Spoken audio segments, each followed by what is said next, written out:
Okay. Greetings, brothers and sisters. Today is Thursday, March 5th. This video is going up tomorrow, the morning, Friday. So I made a bunch of this video already. I got a bunch of stuff. I mean, these videos are epic with stuff in them. So many different clips, and this is the end, right? This is we're finally, at the beginning of the apocalypse. Anyways, so um, I remember this clip with Trump, right? And this tells you everything you need to know about him. And it's kind of funny. It was funny at the time. But it shows you that this guy would be a fucking disaster because of his character, like who he is as a person inside, right? His internal makeup. So this is about John McCain. You guys probably remember this. It's a great applause line, and obviously they appreciate it. But referring to people as rapists, referring to John McCain, a war hero, 5.5 years as a POW, and you call him a dummy. Is that appropriate in running for president? Okay, you got to let me speak, though, Frank, because you interrupt all the time, okay? So, Frank. no, I know him too well. That's the problem. Let's take John McCain. I'm in Phoenix. We have a meeting that is going to have 500 people at the Biltmore Hotel. We get a call from the hotel. It's turmoil. Thousands and thousands of people are showing up. 3-4 days before, they're pitching tents on the hotel grass. The hotel says, we can't handle it. It's going to destroy the hotel. We move it to the convention center. We have 15,000 people. The biggest one ever, bigger than Bernie Sanders, bigger than 15,000 people showed up to hear me speak, bigger than anybody. And See, like you get to a certain point in your life where you don't need, or you shouldn't need, this kind of level of external validation, right? Trump was, he's run everything into the ground, so there's that. But there's been success, right? Trump is a famous, at least famously successful businessman with, properties and planes and fucking helicopters and, all that stuff, like a resort in Florida, multiple golf courses around the world. Like he's got buildings, he's got opulence, he's got material wealth. Like it's all smoke and mirrors to whatever extent, but he has it. Like there's that, and he has the, people think of him as that. Like Trump is like one of the most famous billionaires in the world, right? So he had that. Then he had a famous TV show. It was very successful, and it was quality. Like it was funny. It was a good show. I don't know what it would be like now, but it's very telling. But he had success with that, right? He got lots of praise, lots of connections with famous and successful people, and he had the Trump name, very famous brand. Like branding is important, and so he's had what anybody would consider a material successful life. In his material life, it's very successful, right? People don't care about your spirituality, and that can't be judged, But in the material world, he is a famous person, and then eventually, he wasn't yet president, but he was going to be president, right? And at what point do you have to do you have enough that you feel validated by the external world that you can not brag? Like you don't need to brag anymore. Like you don't need any more external validation, right? Like whatever I do in terms of the videos, I had videos that had millions of views or whatever it is, lots of comments, complimentary comments, lots of thumbs up, lots of likes. At some point it doesn't mean anything anymore. Like it's, in a short period of time for me, it was like, that's not, success has to be defined by how you feel about yourself. Lots of people have very simple lives, uneventful lives, nothing spectacular, and they don't need this kind of praise. They don't have to brag. They don't have to, right? They don't have these whatever deep insecurities, because no matter what Trump does, some part of him feels like a piece of shit, like a loser. Like he's never enough for him, right? no matter what it is materially, whatever properties, money, whatever it is, women, whatever it is, it's never enough, right? There's these people who have some kind of deep wound inside, and like that kind of person can never give to other people. They have inner depravity. They're depraved. They're, you know, deprivation, right? They have abundance externally, but deprivation inside themselves. He's bragging about the numbers he's getting. And the numbers of people, like back then, maybe he had more quality people, but he has basically dumb fucks now, like the people that still are on Trump. They're either really stupid or they're really desperate, really ignorant. Whatever it is, there's something wrong with them that they can't see through it. Like they're the wife that goes back to somebody who lies and abuses them and praises it, like like is in heaven. The person that goes back, the guy who goes back to his cheating wife, who tortures him and cucks him and humiliates him, and he's just so happy to be there, right? There's there's a Nathan, what's his name? Nathan for you, the guy. He made a really horrible show with Emma Stone, and he just keeps on going back to her, even though she treats him like a piece of shit, right? Like he admits it, like I'm a piece of shit, and you should. He like basically says it, right? So like he has nothing, right? Like this, it doesn't mean anything if you don't. It doesn't validate you. Like if it doesn't, like the bragging. If he's continuously having to brag, that means that he feels like a piece of shit. Like he has to pump himself up because he doesn't feel, good inside, right? He's got to like, it's like those are affirmations he's saying to the insecurity he has inside of him, right? And so the thought of him ever making America great again or ever being successful it's not possible. Success is impossible for this guy. See, no matter what it is, it's never going to be enough, right? So when you come from a standpoint like that kind of level of, greed and, depravity and, inner deprivation, it's never enough. You're just always going to, fuck it up, right? Like there's some part of you feels like a loser. Like it just, inside he feels like a loser, no matter how much he wins. He talks about winning all the time, but as much he wins, he's always going to feel like a loser, right? And it's just right here. Like, this is... Everybody knows it. A beautiful day with incredible people that were wonderful, great Americans, I will tell you. John McCain goes, oh boy, Trump makes my life difficult. He had 15,000 crazies show up. Crazies. He called them all crazy. Just like you called the Iranians lunatics, right? Like Trump's... This is the other part with Trump. No matter how fucking bad him and his people are, no matter what they are, it's always the people that are against him are the ones that are fucked up, right? Like there's never any sense of like, we're fucked up too, or, the people that love him are great, people that hate him are bad. Like, so, that's problematic. You can't be a good leader like that. Like you can be the CEO of a company, you can be competitive, but you can't be like a leader for all people. You have to accept there's going to be critics and people, and you have to win them over in some way. Like you have to govern for everybody. But Trump's like the Iranians are crazies.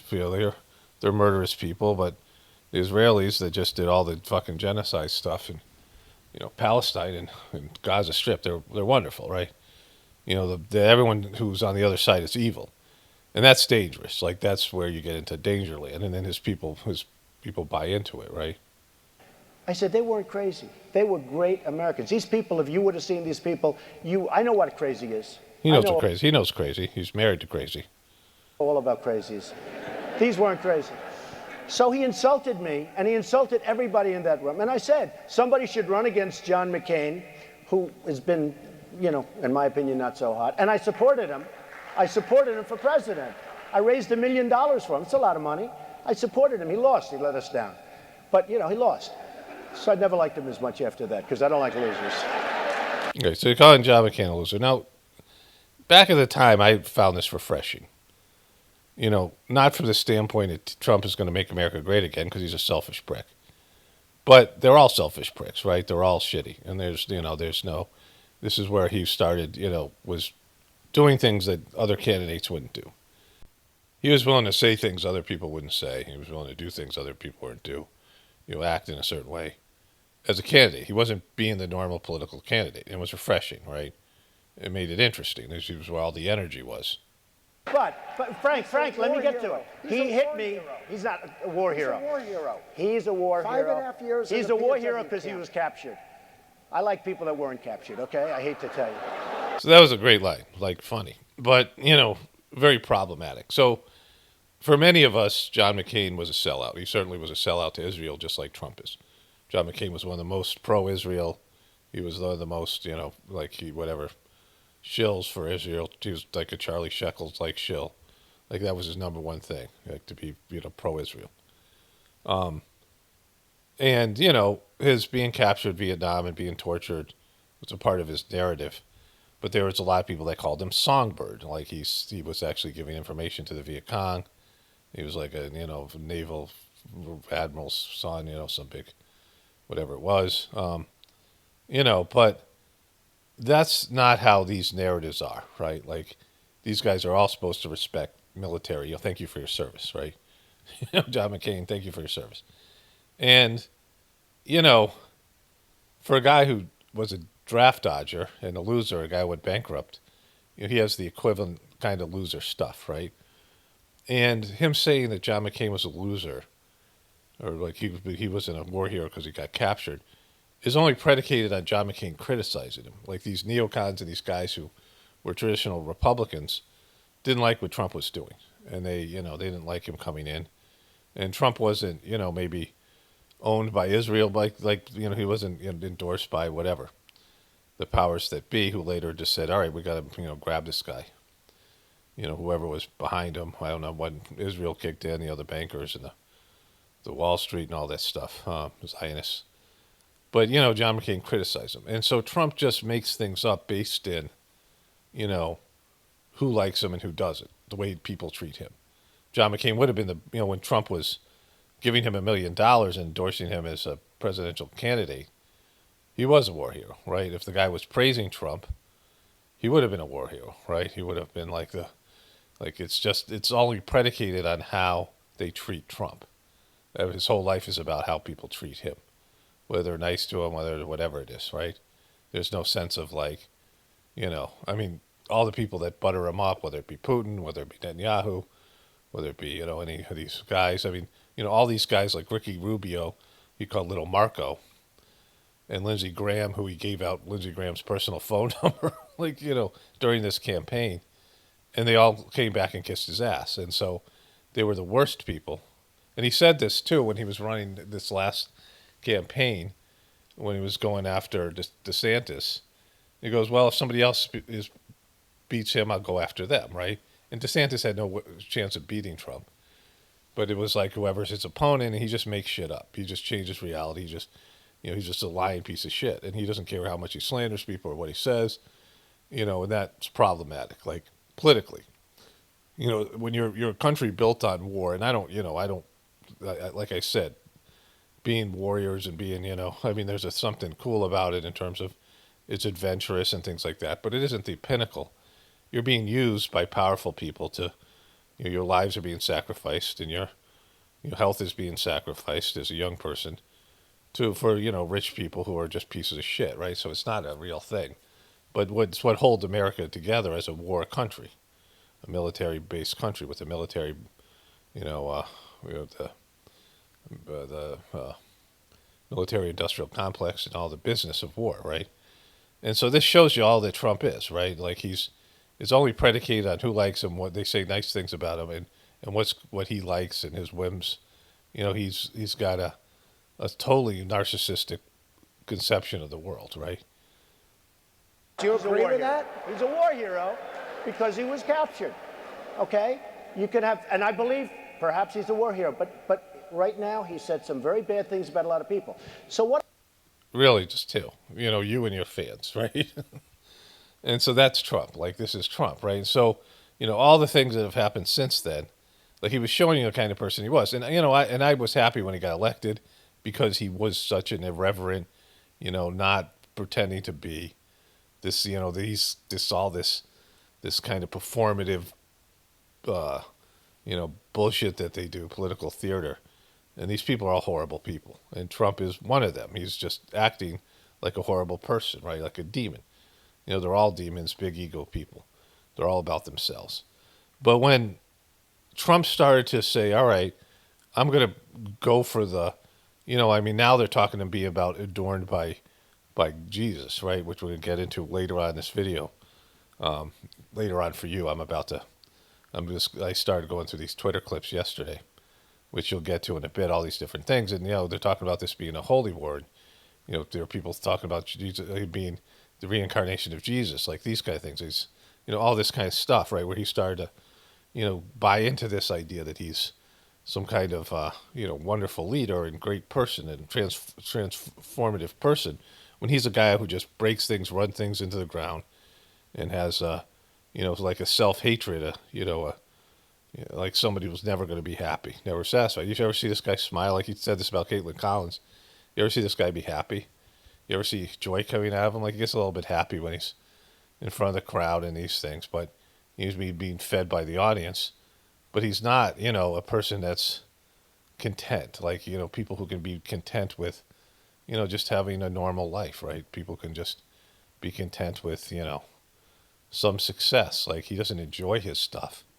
He has these things. I mean, I guess he likes to play golf to whatever extent that is, but like he doesn't enjoy the stuff, right? Like people have yachts but don't enjoy having a yacht. Like they have a yacht and it's like a symbol and it's a, these things are expensive. He doesn't pay people, stiffs his employees, and he's not grateful, right? There's no gratitude. And gratitude is in the Sajmark meditation I do. Gratitude is gratitude for God is the one thing you have to have. Like ingratitude is like the only sin, right? It's the being ungrateful for all that you're getting, for this opportunity you have in this life, whatever that means, the good, the bad, the ugly of your life that can give you the opportunity to move forward and get closer to God. Gratitude pulls you in, and, being a spoiled little bitch is, complaining and always wanting more is, the opposite of that. And that's what Trump is, right? And so that kind of person, that personality configuration, will always lead to disaster. Like these guys, Alexander the Great, and these conquering, Napoleon, and these people, Hitler, like all these, people that go for, they just never are going to have enough, and they spread themselves too thin, and they always collapse. They always go bankrupt, right? They're internally bankrupt, and they go bankrupt materially, and they take everybody fucking down with them. And that's Donald J. Trump. Okay, greetings, brothers and sisters. Big video today already. I know for today is Wednesday, March 4th. This won't be up till Friday. And I got a bunch of stuff to start with today. That's epic, and then I'm sure there'll be more later. The next thing I'm going to get to is how quickly people have moved on from the start of World War III. But let's start here with one Gavin J. Newsom.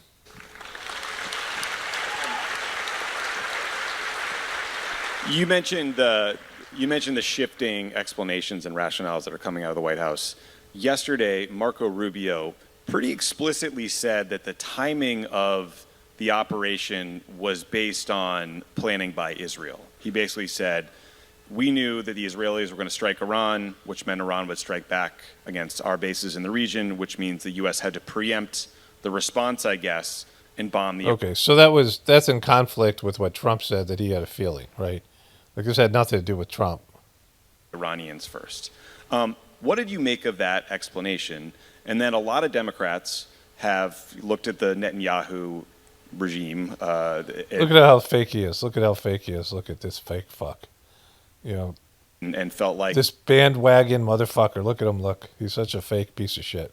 Fucking his gay-ass mullet.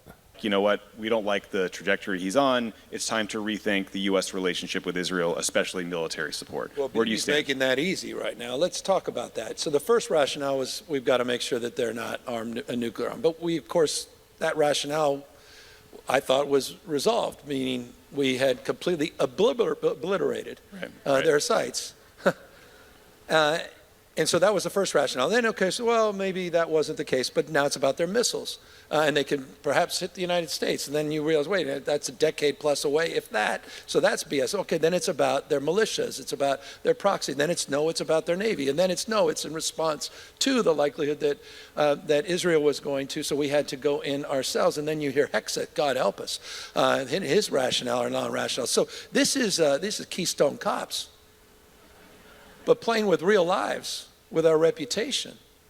They've already, so you see what's happened to our allies, you see what's happened in the NATO alliance in the context of truth and trust and the conversations that all of our allies are having now with India and with China as they're strengthening those relationships because... Boy, this guy's hard to listen to. He's just so fucking fake. Because they're starting to decouple or de-risk their relationship with the United States. But the issue of Bibi is interesting because he's got his own domestic issues. He's trying to stay out of jail. He's got an election coming up. He's potentially on the ropes. He's got folks, the hard line, that want to annex the West Bank.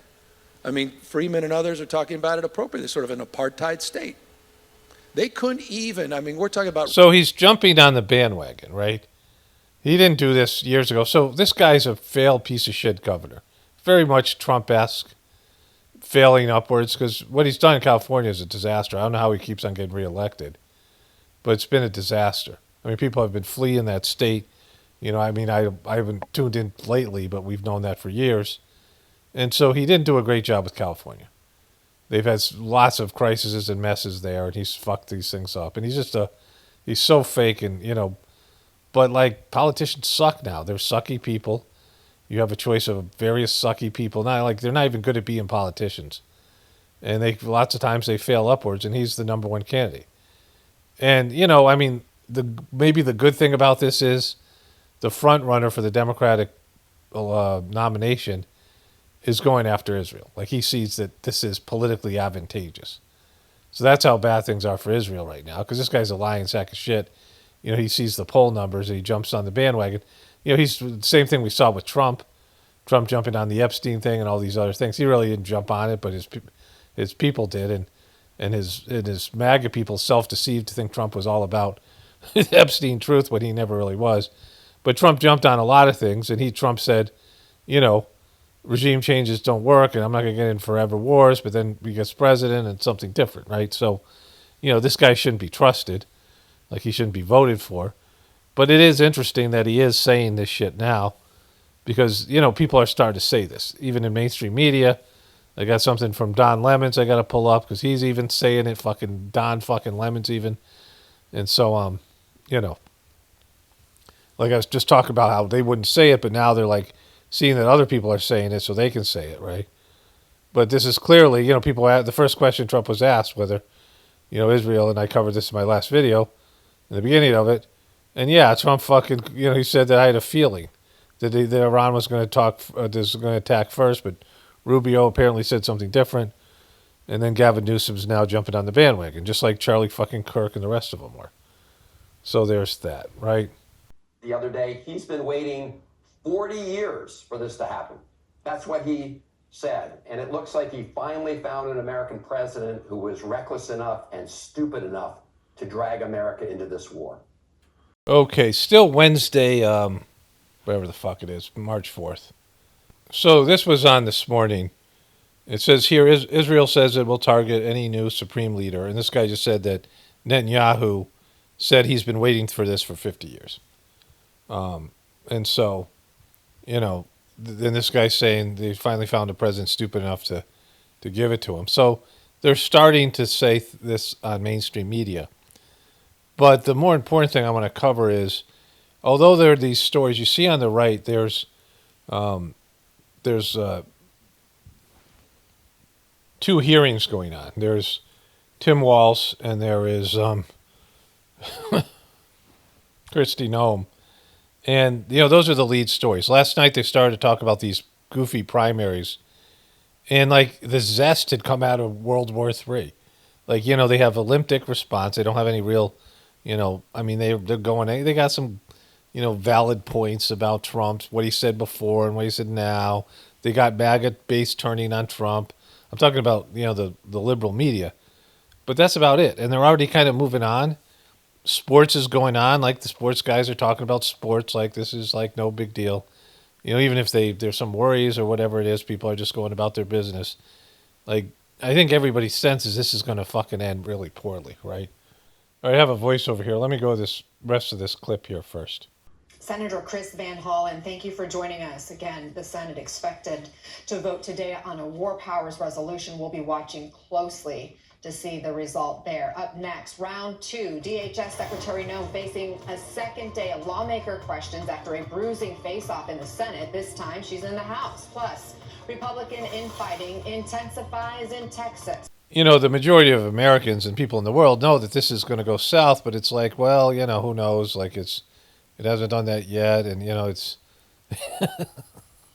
like and I think people have just been oversaturated by shit and doomsday shit and just whatever it is, and it's like people don't know how to react to something, like they don't know how to like prepare for something or adjust to something, or because this is like a big deal, like it's a fucking it's the beginning of the end of this civilization. Trump is still bragging and saying those same things he always says, but his body language sucks. He's depressed. He's an absolute mess. I showed you that with the last video. He's just, there's just nothing there. He's just fucking, he's lost his mojo, and he's lying, and they're lying, and, all that stuff. And, everyone knows this about Israel. Israel forced America's hand, and Trump wants to be the big man, but he clearly isn't. And they don't have any kind of a plan. We're going to get into this. I'm going to show you a bunch of clips. Yesterday I was at the doctor, and this is kind of shows you how like a way to kind of there has to be a process to where you can come up with answers with minimal information. I mean, you can do whatever kind of research you do, but you have to be guided in a way, and that's what makes my job here easy, because of intuition, pattern recognition, and certainly most importantly the Sizemore method of internalizing your existence and connecting to God, because you can ask God anything, and if you concentrate and on something, you meditate on it, or you ask God, for an answer, God will give you the answer. You just have to train yourself to be able to, you have to be able to quiet your mind. You have to be able to do things to be able to have that answer, right? To receive the answer and process it, and be able to deal with it when it comes, because oftentimes it's an answer you don't want. Usually when you can't figure something out, it's because you don't want to figure it out, right? When people don't want the answer to something, they don't ask the questions, and when they do, they ask them in a way like, "Oh, I'm just a victim, and there's no real answer, and it's not my fault," like this kind of stuff, right? So, but in all that, I was trying to figure out the root cause of what happened with my heart. Now, like on a spiritual level and on a physical level, if this thing is over, and it seems like it might be, my rapid heartbeat, I had, 3 total episodes. The first 2 were intense. Maybe the second one was the worst. And then I had some minor things that were like, that didn't amount to anything. It was like, when I get a migraine, but it doesn't quite manifest, and it kind of goes away. It's like, it feels like a migraine's coming on, but then, I know when it's coming on, and I do some things to avoid it. And it's helped me change my lifestyle, my diet, my, everything. It's tied to the whole Iran thing. And, I did the fear-based cleaning on the Gratefullness meditation, and there's just something, different about everything. Like everything's going to a next level. I feel like I've had tremendous meditations and spiritual experiences, and that, having my heart race and things was a part of it. Like I feel like it was meant to happen. But, I have to get to the bottom of it on a physical level. And so I, went to the chiropractor yesterday. It happened the morning after the chiropractor, and there were 2 things that could have triggered it. Number one, this guy did I asked the chiropractor to check for a hiatal hernia. So, you have this valve, the stomach valve, which is, where your food is retained when you eat. Like you're going down, you retain your food and it goes into this area where your stomach acid is, and there's a valve to make sure the stomach acid doesn't come back up. But many of us have had issues with that since COVID, and people have had issues with that before. And these, it's a acid reflux, and I've had, basically I've had it since COVID. It comes up, it affects my throat, my ability to do my job, and it's had, other, ramifications. And sometimes a part of your stomach can go through that valve, and so part of your stomach's above it. And what they do as chiropractors is they pull it down, and it's kind of unpleasant. I've had it done before, and the guy did it, and it seemed to be effective. Like my stomach, I didn't have acid reflux for a while. It's reduced since then. But after he was done with that, he used this machine to tighten up my diaphragm. So, some kind of like, energy machine. And, I'll get into that in just a moment. And then I did the acupuncture, and the lady thought it was somebody else. And she had me go face down, and I could feel my heart beating. Now, this is before the thing happened. I was very uncomfortable. I didn't like laying on my face. And, I was in there for a while, like half hour, and just sucked. And I felt, I was eager to get out of there and just whatever. And she gave me somebody else's treatment because she's really good, but she thought I was somebody else. She's an Asian woman, so there's some kind of, I don't know who she thought it was, but I was trying to tell her to do it on my heart and these things, and then that cleared up. And, so I was, since COVID, when I lay on my side, sometimes I can hear my heartbeat, and like I have to hold a pillow with my arm, my shoulders get messed up, but like I've been aware of my heartbeat. It's uncomfortable for me, like hearing my heartbeat when I'm going to sleep, and this thing. So when laying on my stomach, it's even worse. So anyways, I came home, and then the next morning my heart raced up to like 200 beats a minute, whatever it was. I didn't, I listened to it with the stethoscope that we had, but I didn't use this. We have this little thing that monitors the pulse rate. The second time it went up to 250 beats, and it was, I felt it was like the same speed as the first time, so, which is fucking crazy since my heartbeat is, like 60 beats a minute, so it's like almost 5 times as fast. So I thought about it, and I kind of was in a meditative state, and I asked, like, what was the thing that kicked it off? And I thought about this machine, because the guy, he put this powerful, energy machine right across my diaphragm, and it's been sore there ever since. And it gets a little bit sore from jumping on the rebounder when I do physical work, but it's something there. It's different, like, right under my rib cage, right, going up into the heart and where that valve is. And when I had COVID, this valve, right there at the base of the sternum there was an issue there, right? It always felt like something was stuck there. It was unpleasant. Like, this is the first time I had COVID, and, a little bit less on the second and third time, but still it was bothersome. And it was very clear to me that machine, like, did something. So I looked it up. I went back in there yesterday, and I wanted to see what the machine was. And it's called the Pro Adjuster, and it says it does gentle oscillating percussion waves to analyze and correct spinal misalignments. And so it's putting out percussion waves. And I asked about percussion waves and what they do with the heart, and they regulate the heartbeat, which is what I'm having an issue with, right? And it said that percussion waves can trigger tachycardia, I think it's called, the rapid heartbeat. And I was like, fuck, I looked at it for a little bit. It was clear that's what happened. Like, it was the next morning, and I felt a little weird when the thing was hitting me, and these waves were in that area, and they, they're, it was right next to the, that's basically hitting me in the heart, right? And I don't know if this has happened to other people, and it seems to be used on old people. I don't know if it's used in the abdomen that much. It might be used more in the spine for some, whatever it is. But I'm saying this in part because oftentimes I get an idea, an inspirational idea, and then I go look at it, and there is research that backs it up. There's an article, there's a story, there's something there. Like, the idea comes, and it makes my job here a lot easier. And really, I only have to, I don't have to go deep down some rabbit hole and all these things. And and it's validating something that's coming from the source. And so when that happens, it's much easier because you already trust the source, right? You already, have some faith in the spiritual process. And so, like, it's the best way to sort of gather information, because you start off with divinity first, and then most people, look for divine, revelations after they've done the research, right? Or they look for divine revelations after they, you know, I don't want to say divine revelations because that's like something different, but you know, they go from the outside in, where you're going from the inside out, right? You're going from the divinity within you, and your whatever process you have, but it's something that you have to develop.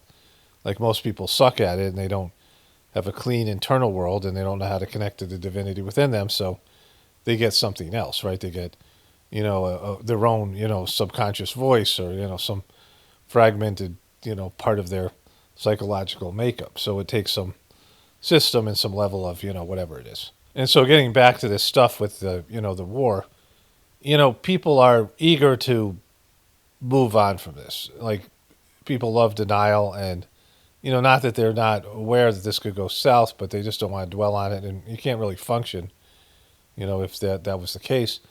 But the story itself there's nothing there. They're not offering much more details. They're trying to bury the story, and they're just moving on with political bullshit and other things. And none of those things fucking matter, right? Like Trump, you can just read Trump's body language. They don't know what the fuck they're doing. I'm going to show you some news stories. I'm going to go to so I was in the chiropractor's office waiting for my wife, and it's a good time for me to scroll through Twitter, and I just found all these fucking little clips, and I'm going to show you those first, and then we're going to get back to some of the mainstream news stories. And the thing is just completely fucked, right? Like, I mean, it's just so fucking bad, and kind of everybody knows it, but there's nothing they can do about it because, it's way too fucking late in the game, right? Anyways, let's get into it here. Okay, so I want to go through some of these clips. I went to Lowe's. I have a kind of really funny story. I had to make a key, and my wife and I, we usually go to Home Depot. It's like, that we go more to, we're Home Depot people, but we were looking for trees or shrubs. We were looking for forsythia because we built this path. I built this path right next to our bees. And so I want early blooming bushes and forsythia where they have some flowers. The bees will have flowers to, pollinate, early spring flowers. I mean, I don't know how good forsythia is for bees, but it's one of the first blooming bushes.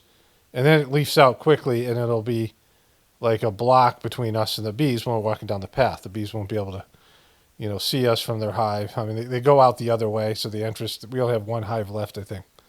Last year we only had one hive left, and one went out one way and one went out the other.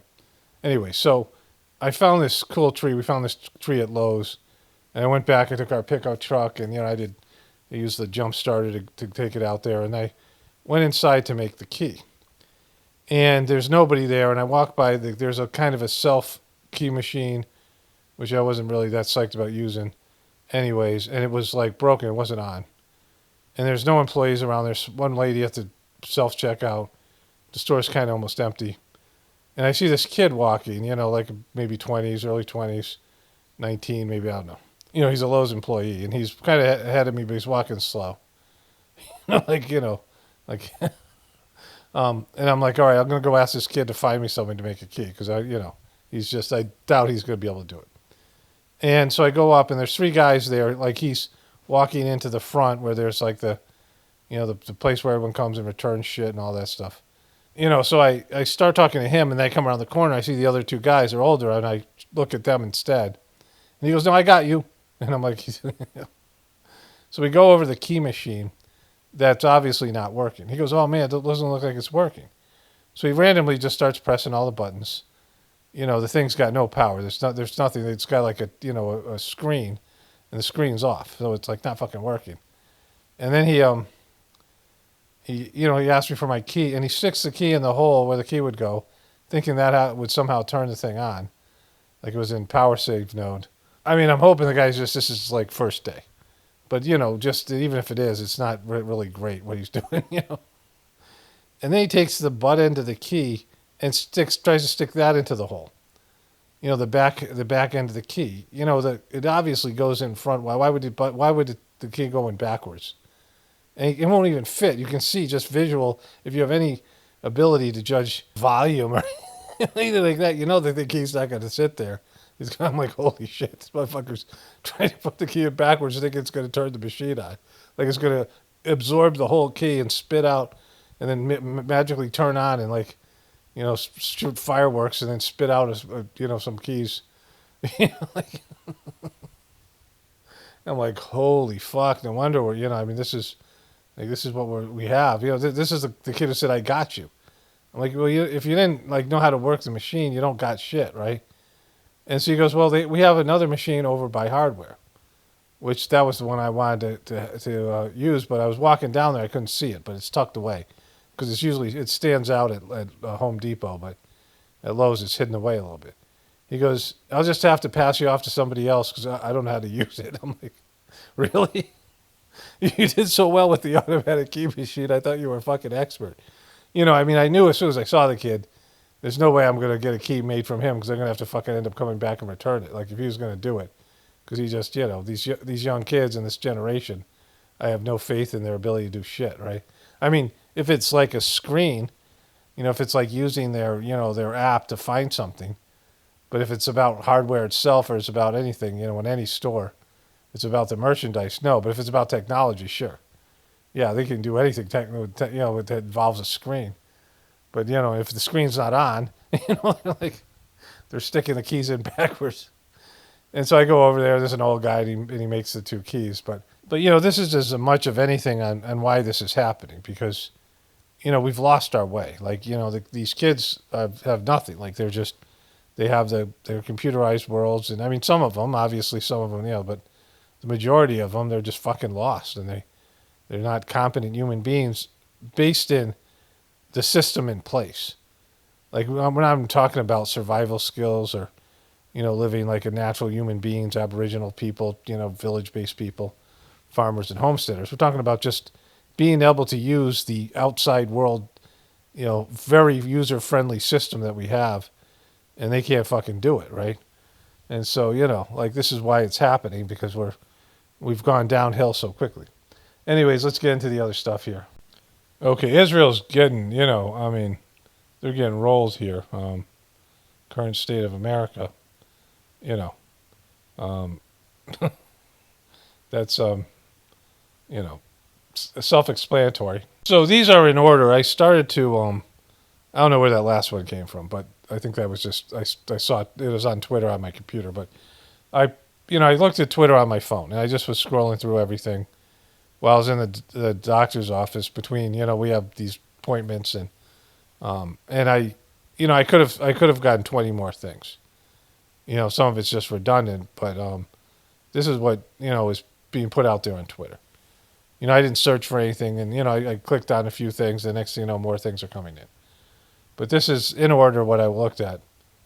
We spent 2 days here now, and almost everyone we've met with across the spectrum within the Jewish community, that's where we've been meeting, none of them have expressed any fear about going into bomb shelters or ballistic missiles from Iran. Every one of them universally has said to us, you must be excited to be here. You're going to have a front row seat to the miracles that are about to happen. Yeah. When you speak about the resilience of the Israeli people and what they've been through for 2 years, they're not in fear. At least those who we've met with across the spectrum have all expressed this faith and almost, I don't want to describe excitement, but they're excited. They're excited to destroy yet another country of Goy. They've had a front row seat to miracles for 2 years, and these are miracles. These are miracles. When you killed 600,000 Palestinians, miracles. You killed children. That was miracles. Those are miracles, bro. You ain't helping yourself out. Like, I feel like they're about to see. Just completely clueless. Like, talking in a way where you think you can just talk this way, and there's no pushback, and America's completely denutted, and Americans are just going to take it or whatever. The rest of the world, like like that. There's not going to be some backlash. Like like no one could possibly care about Palestinian people. The next chapter of it, and they ask you, aren't you excited to be here for it? You must feel so grateful. You're going to see the redemption come before you. Redemption. This is redemption. Is that your experience too with the way that Israelis are approaching this potential of having to be in bomb? Even as we sit here right now, we don't. I'm sure you would have canceled if there were greater concern. That gives us a little comfort in the moment, at least. But in this country, you have to know your whereabouts all the time. Where's the closest shelter? Yeah. When might a siren go off? Is that part of the consciousness, your experience, even as you're approaching these coming hours or days or whatever might happen next? It's always amazing to me that Israelis don't have this fear of what could happen. They don't curl up in a fetal position and crawl up under their bed and refuse to get out. Yeah, well, no one would do that, right? You know, I mean, when the bombs go off, then yeah, for a week or so, or two, and then you have to go back to your life. This happens to like people all over the world. Like, something happens to them and they get traumatized, but they still have to go. What are you fucking talking about, right? Like, I mean, some people just lose their shit and they shut down, they disassociate, and they glitch out. But the majority of people, they face really bad shit, whatever it might be, and then they just have to go out and live their lives. In fact, oftentimes people who are just scared of shit that never happens, like they've never had any trauma, and they get paranoid and they get phobias, and then they get scared. If something really did happen, my brother used to say, people will be sitting there whining and being depressed and saying, oh, I don't feel like living anymore. And then the lion jumps into the room and they're like throwing their grandmother on the ground so they could, so the lion will eat them and running, like fucking, but like just, they constantly praise these people like they're something special, right? Like they're somehow, a cut above. I mean, this guy's such a fucking yarmulke licker. And go anywhere each day. They live their lives. They live it to the fullest. I was here September of 24. I was here to tape some television. 9/11. What about 9/11? Did Americans just all hide in fear after that?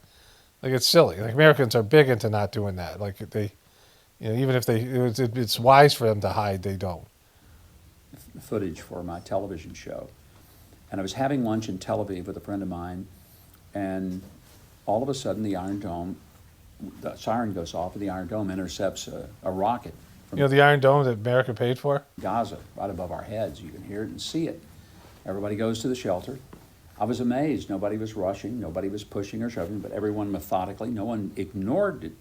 But everyone went down, got in the shelter, which was in the basement of the restaurant, stood there, chatted. When the all clear came, everybody just methodically got up and went back and finished their... They talk about it like the Palestinian shit is excusable and those people don't count as people. Like what they did, they fucking, they demolished every fucking home after killing a third of a population of 2 million people. And unprovoked and bullshit stuff and all that fucking bullshit. And then blaming it on everything on Hamas. Like the rest of us don't fucking, our opinions don't count. Like they could just talk about this stuff like it's, like there's no other way of viewing it, right?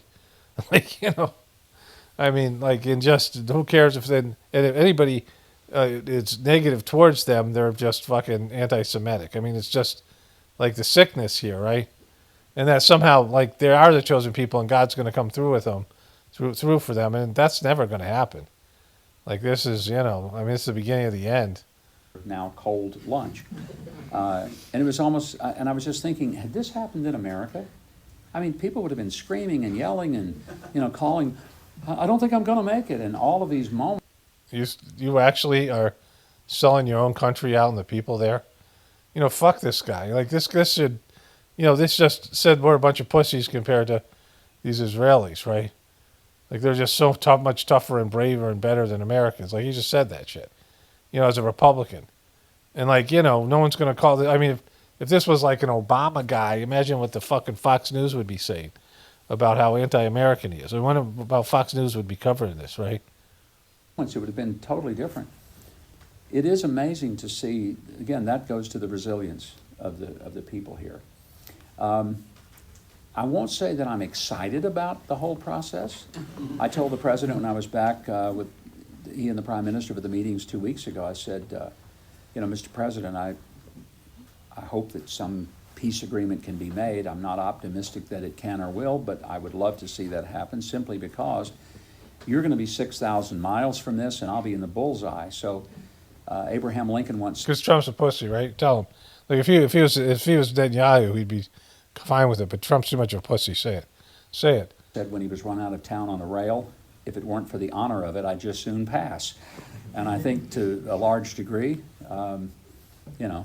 it's not some... All right, so this fucking guy, right? I'm not sure if these are... I couldn't watch the videos. Like, I just heard... Usually the videos would have a few lines, or at least, or all the transcript from these clips that the people are putting up on Twitter, right? So I'm scrolling through Twitter in a doctor's office. I don't have headphones on, so I can't watch them. They look promising. And I can't verify them either. And I'm not sure if this is something, I've heard him say this before. He looks pretty old here, so I think this is fairly recent, but who knows? He's going to praise Israel again, and here in a second. Just so people know, when I saw telling that key story, it was one of those round keys, like, it has sort of a roundish, like a big house key. I mean, it wasn't even like one of those sort of flat, sort of rectangular ones, or like, those smaller ones. It was one of those big round ones with the three, it's like have a peace sign on it. It's big. Anyways, I hear this guy. Our friends in Israel are surrounded by people Israel who would kill them all if they could. I am tired of the word genocide. Let me tell you about genocide. If Israel wanted to commit genocide, they could. They have the capability to do that. They choose not to. They're so great. I mean, amazing. Hamas, they would commit genocide in 30 seconds. If Israel would give them enough money to do that, and told them they could. They just can't. And that's the big difference, folks. Israel is our friend. They're the most reliable friend we have in the Mideast. They're a democracy, surrounded by people who would cut their throats if they could. This is not a hard choice if you're an American. It's not a hard choice if you're a Christian. A word of warning. If America pulls the plug on Israel, God will pull the plug on us. Israel. And we're not going to let that happen. He said that more than once. I think this is not the same time I heard him say this before. Yeah, fuck you. You don't speak for God, and neither God doesn't give a shit about countries, governments, any of these things, right? The purity of the divine system is being compromised and violated, as I said in the was it the audio of this video or my last video? I think my last video. I said that today. I was talking about that, right? One of these videos recently. God doesn't care about countries. God doesn't have a mind. And God doesn't make promises, and God's not a king sitting on some throne. It's all fucking immature, for fucking, remedial people who don't have the ability for abstract thought. I mean, not that the stuff that I'm saying here is the end understanding. God is, beyond our capacity to understand mentally.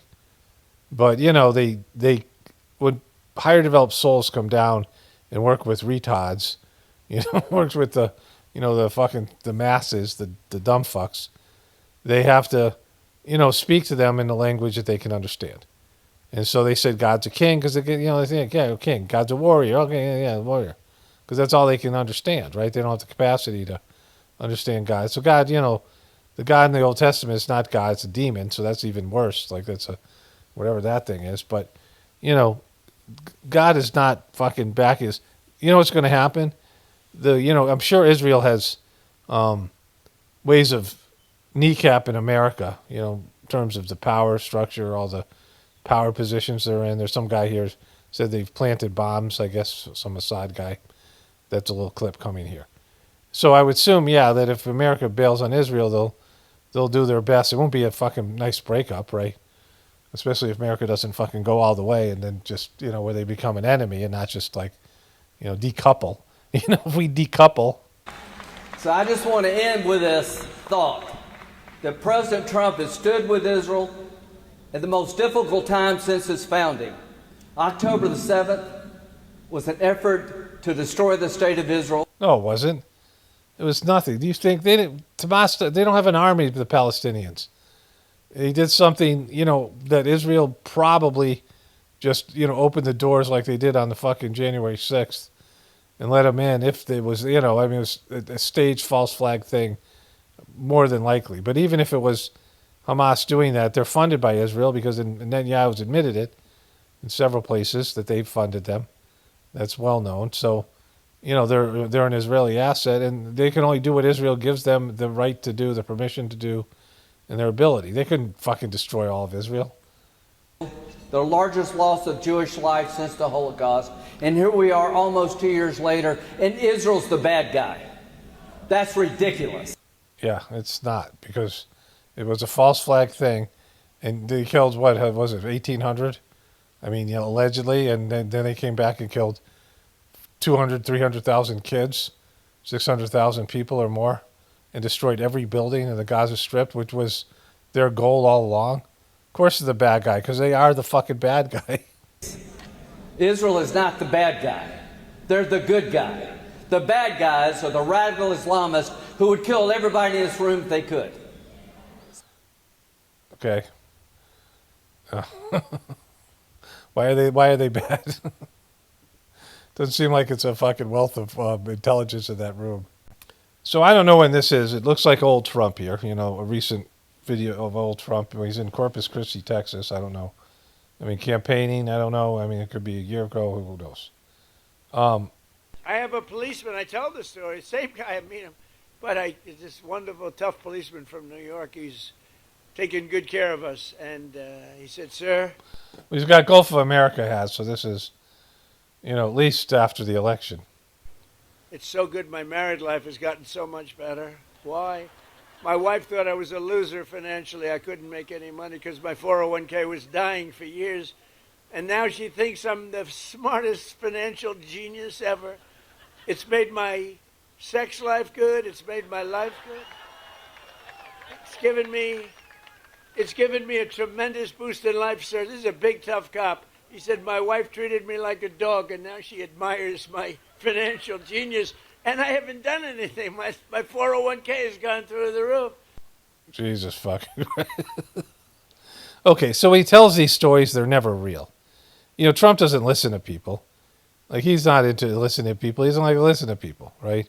And he talks about getting bored when he's listening to war plans, right? He's like, he's incapable of following along. And he likes to talk. He doesn't like to listen. Like, if they're praising him, he likes it, right? Like, so he'll turn it to Fox News if he needs some of them praising him and saying things, whatever it might be. But these conversations, they never come in. They always say, sir, sir. There's always the same voice, right? like it's like things that he imagines. But let's say this actually happened. And this was a real person, not something Trump made up. So his piece of shit wife wasn't giving him any and was treating him like a dog because his 401k that he probably has almost nothing to do with because he's a cop, and that's, some kind of a pension plan that, like, he didn't invest himself. Like, does Trump even know that? Like, when he's making up this shit? Like, a cop, they could take out their money and not have a pension from the city, which I don't know how many cops would venture to do that, and then try to invest the money themselves, right, and create their own 401k. But for the most part, this is it's a city job or a state job if he's a state cop. I don't know what he is, Washington, D.C. federal.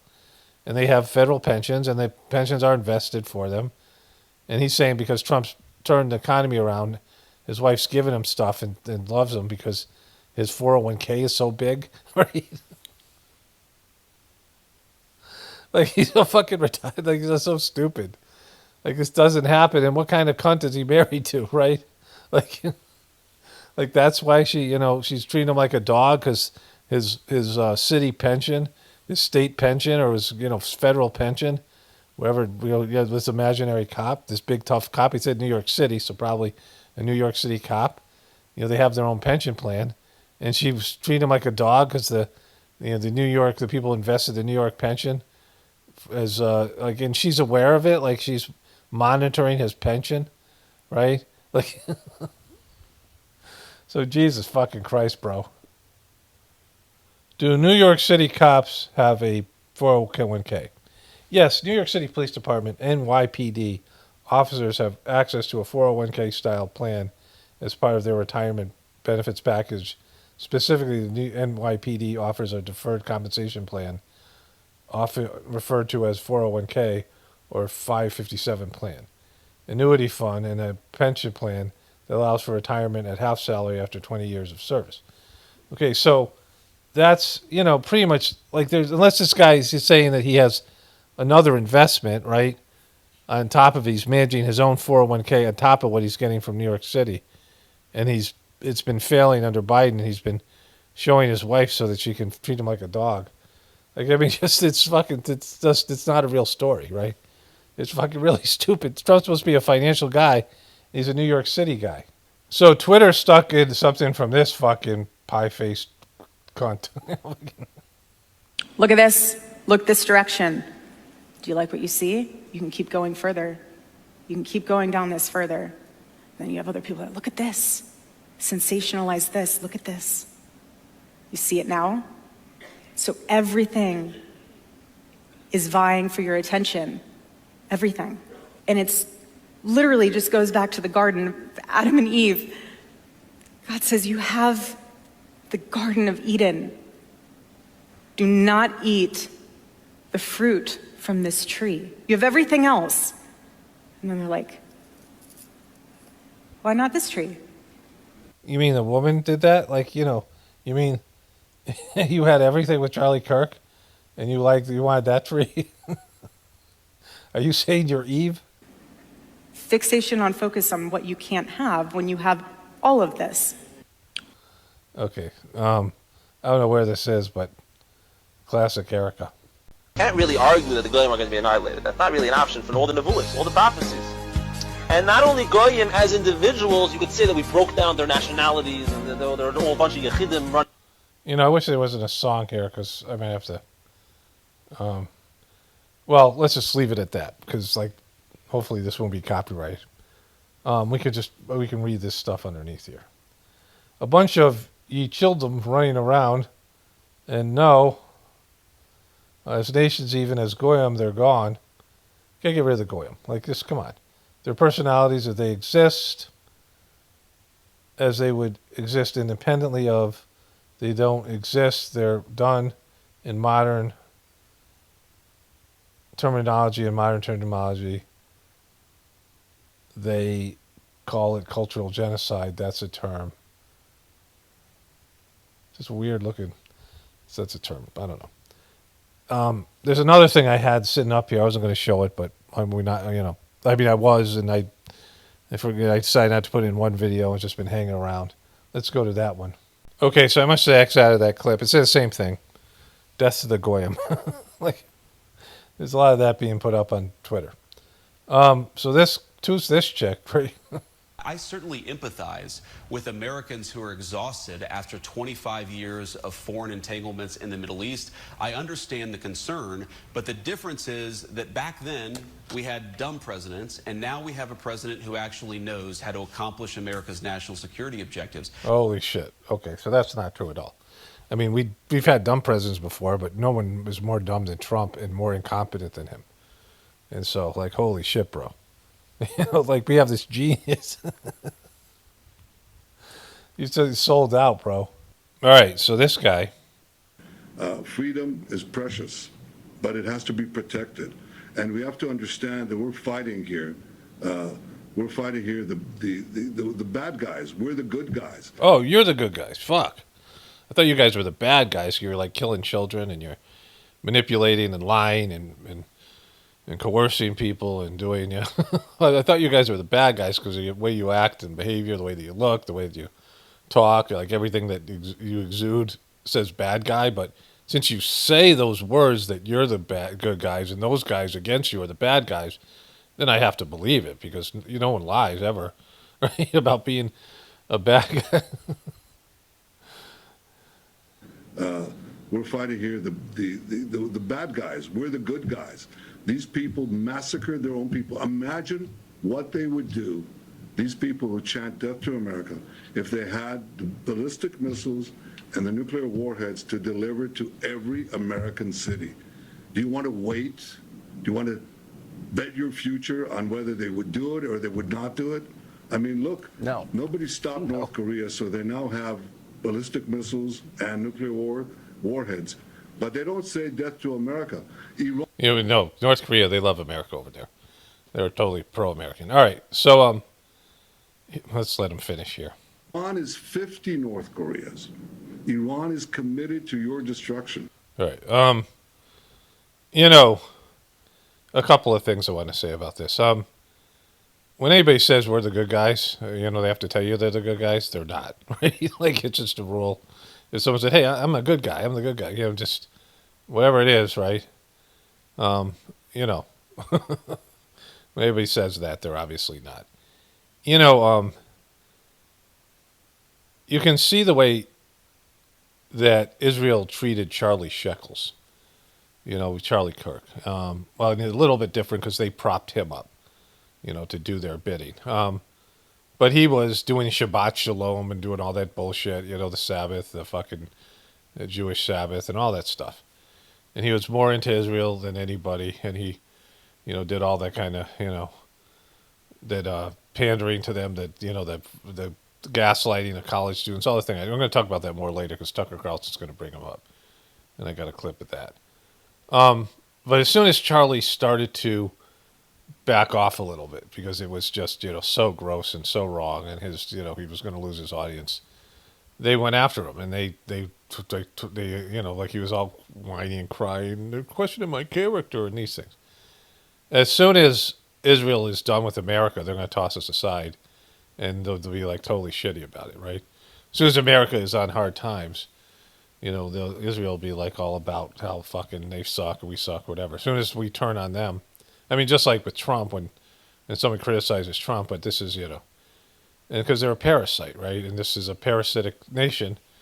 And, you know, and I mean, and all these types of people, all these personalities, people say we're the good guys. They always meet, you know, who aren't, you know, because the good guys don't say shit like that, right?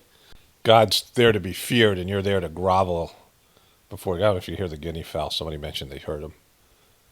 They stopped. God's meant to be feared, and you're just groveling piece of shit, you know, this thing. And it always leads to disaster, right? Like, you know, like where you have a loving relationship with God, and God pats you on the back, right? You know, Master Chargy, like he was going through it when he became the master of the system, and he was poisoned. They tried to kill him. They were, you know, there was all these lawsuits from Babaji's family. It was just like 90% of the people didn't like him. They just didn't want to, you know, it was a whole thing. And he was right. It was just, he was like going through it, like just miserable, and, you know, just, and he had all these writings that they later published, his diaries and letters to people. And he said over and over again, like he's just doing this with the idea that when he dies and he goes to what we call the brighter world, they pat him on the back and they say, good job, right? You know, that he was, everything that he was going through, that he was suffering, was so he could do that. You know, and that's like, you know, the kind of relationship you have with God, where there's a, you know, you want to please God. Like you don't do it because God's going to punish you or give you something. You pray to God for something. You do it because you love God, and you want to make God proud. Like proud is not the right word, but, you know, that you know, job well done. And so, you know, that's what a good guy does. That's what people who are good people do, right? But these countries and these other, you know, hateful and, you know, twisted and self-hating and all these things, they always end up imploding. Greed and narcissism and egoism, because that's what happens, right? That's what we're seeing now. Like that's inevitable. The inevitable demise of the ego run amok. So the person who wrote this, who posted this is Israel, Tel Aviv, said that these people sat on lawn chairs and watched Gaza be destroyed like it was cinema. And, you know, it's good to remember that there's 40% of the people in Israel, there's an opposition party that is against the way that this was done, right? They're not, you know, there's always good people. There's always spiritual people in every group. And those are the people I make videos for, like the small 10% of people who have the capacity. There's like all this material out there for dumb fucks and, you know, all the normal, you know, whatever it is. And then there's people who aspire to be something better. And that's what, you know, that's the audience that I seek here. Iran, please stop. We lose, you win. Please stop. Please, Iran, forgive us. Please, stop the destruction. Please leave me alone. Israel is the only country for us. That sounds kind of fake. I don't know if this says anything about being fake, but I mean the images are, you know, are real, but you know, I mean they're getting hit, but the images are probably real. But is that what they're saying? And why are they saying it in English?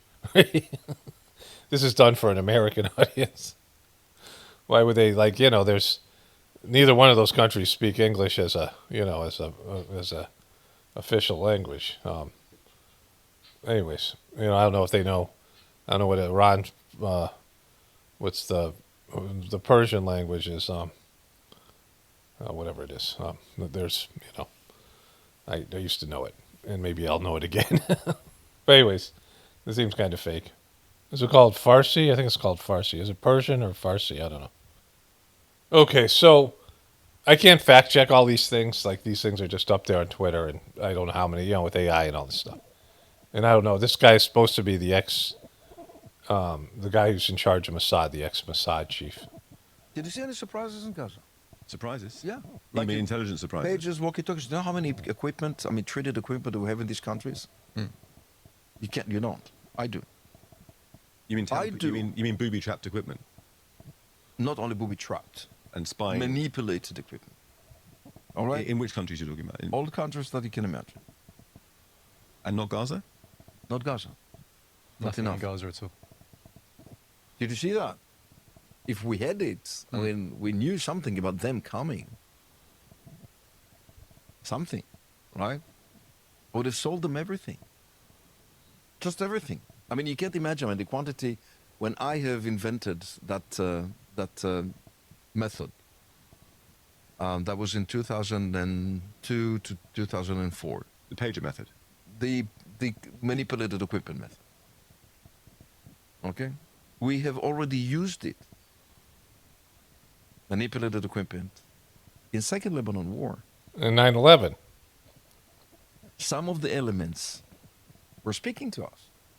How did you use it?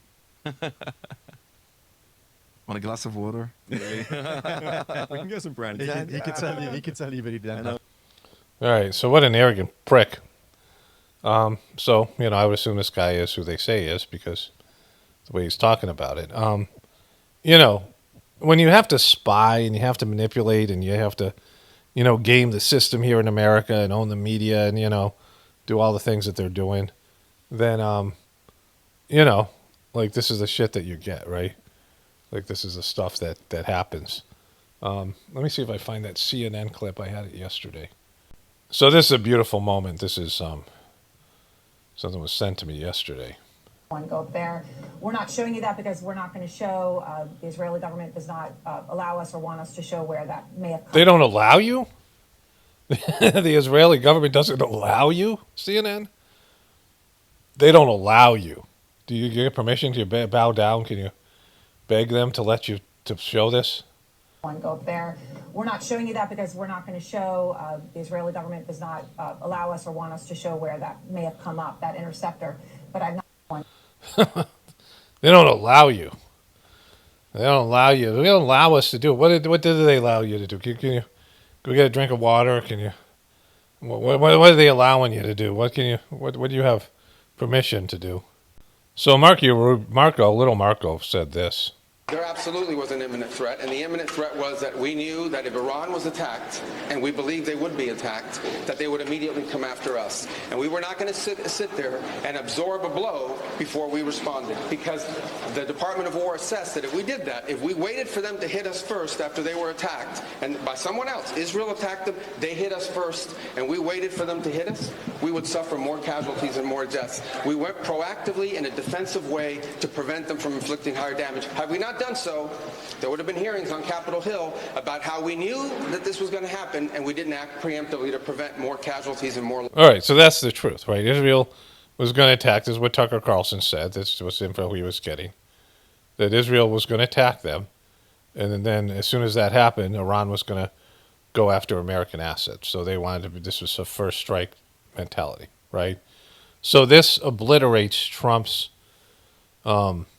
saying that he knew that they were going to attack, right? He had a feeling, and he kind of forced Israel into it, right? Because Israel was going to go off and do the shit on their own. That's like the worst kind of friend, like, where you have assets. I mean, this is a government, right? You have assets. Let's say, like, you park your car at your friend's house, and it's in the driveway, and their car's in the garage, and they go to their neighbor and they spray paint their neighbor's car, and the neighbor comes back and demolishes your car with a fucking, with a baseball bat, thinking it's your, or they're doing it because you're supporting them, and they know it's your car, whatever it is, right? Whatever analogy you want, and you're like, why the fuck do you do that? You know they're gonna fuck up our car, right? And now I'm involved. Now I got to get involved with your neighbor who I don't give a shit about. So, like, this is after all we've done for Israel, all the monies and things, letting them, the Gaza stuff. I mean, and then they're going to attack, and Trump makes this shit up that it was his idea, which is fucking really bad because, they're lying about, like, he's lying about being puppeted.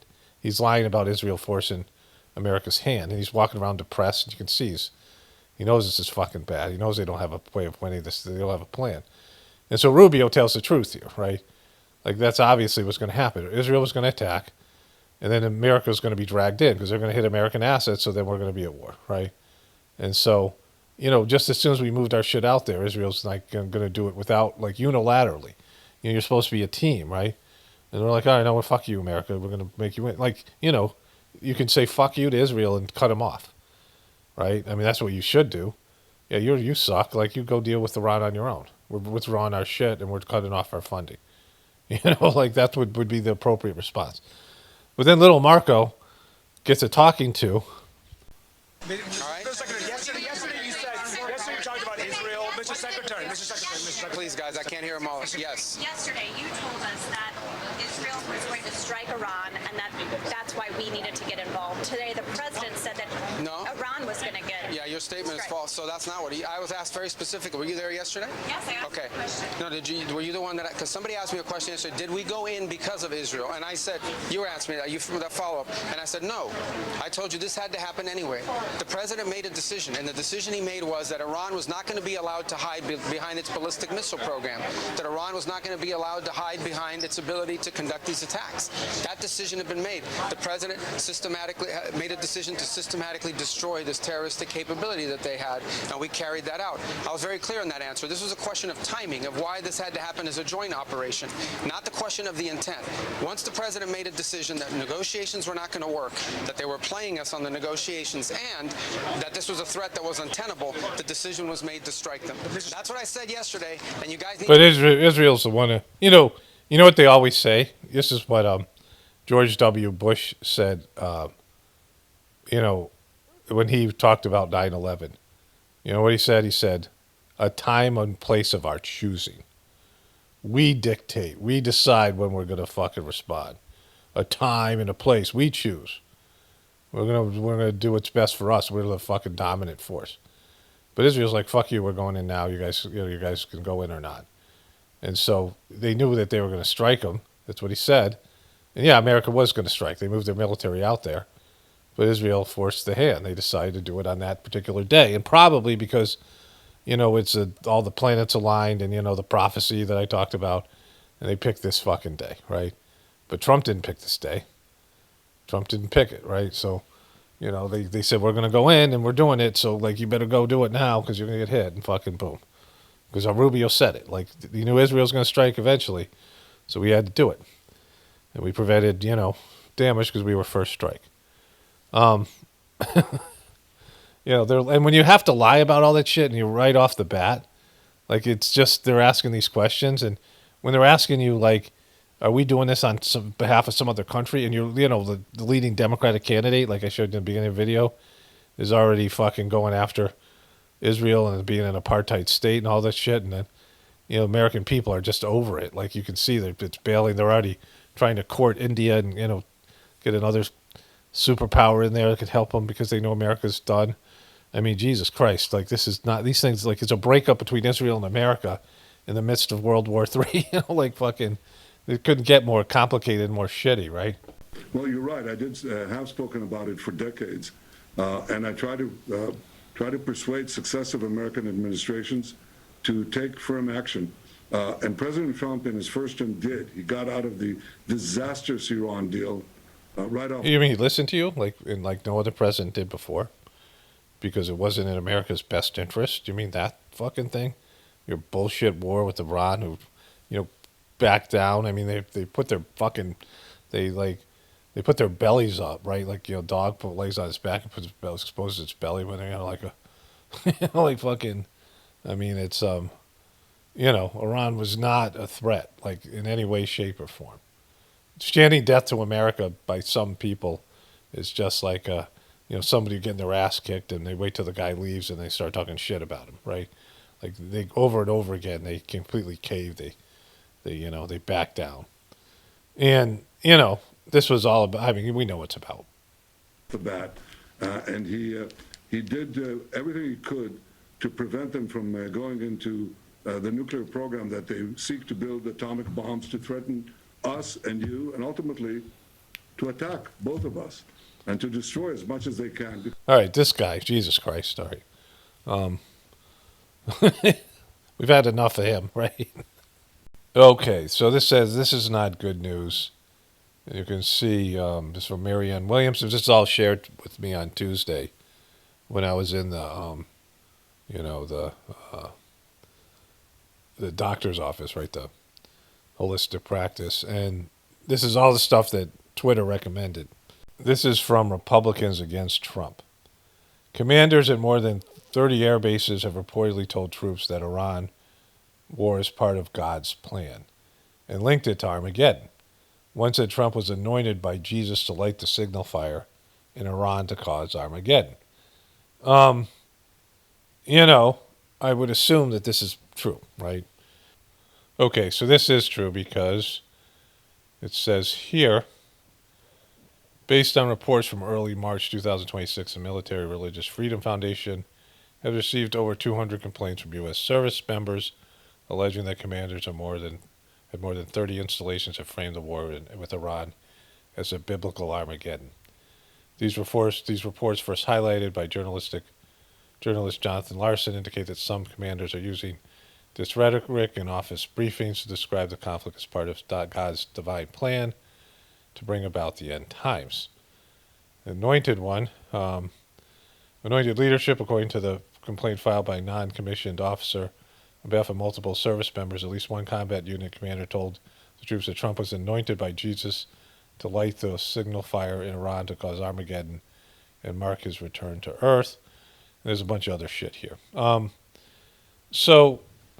This is God's plan because I talked about the prophecies and whispers of the brighter world, and that this was a plan to destroy the system, the demonic system that now is taking us in the wrong direction, right?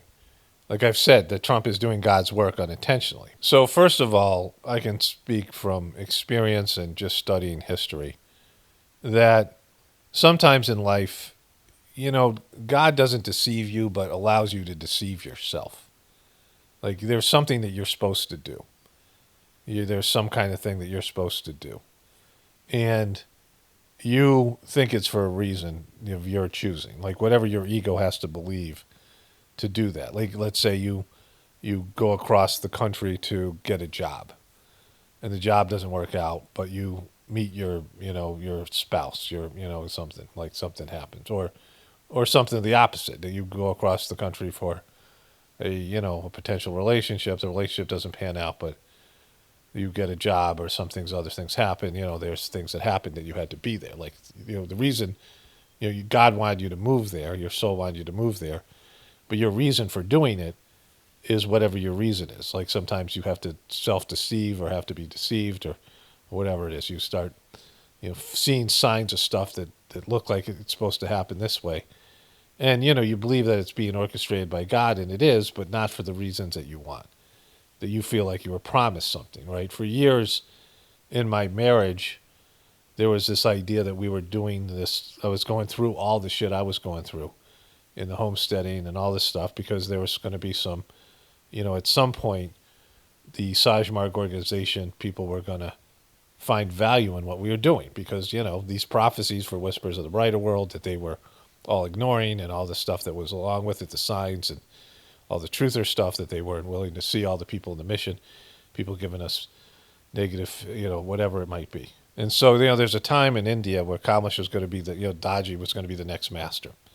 And I had this, what I consider this massive research project that my family had done about homesteading and homeschooling, building what's called a Gurukulam, a school where there'd be a meditation center in the middle, the community thing, building some kind of community. Like, I knew that as homesteaders, if you're going to no longer depend on the system, or the system is no longer there, then you need a village, right? You need a community.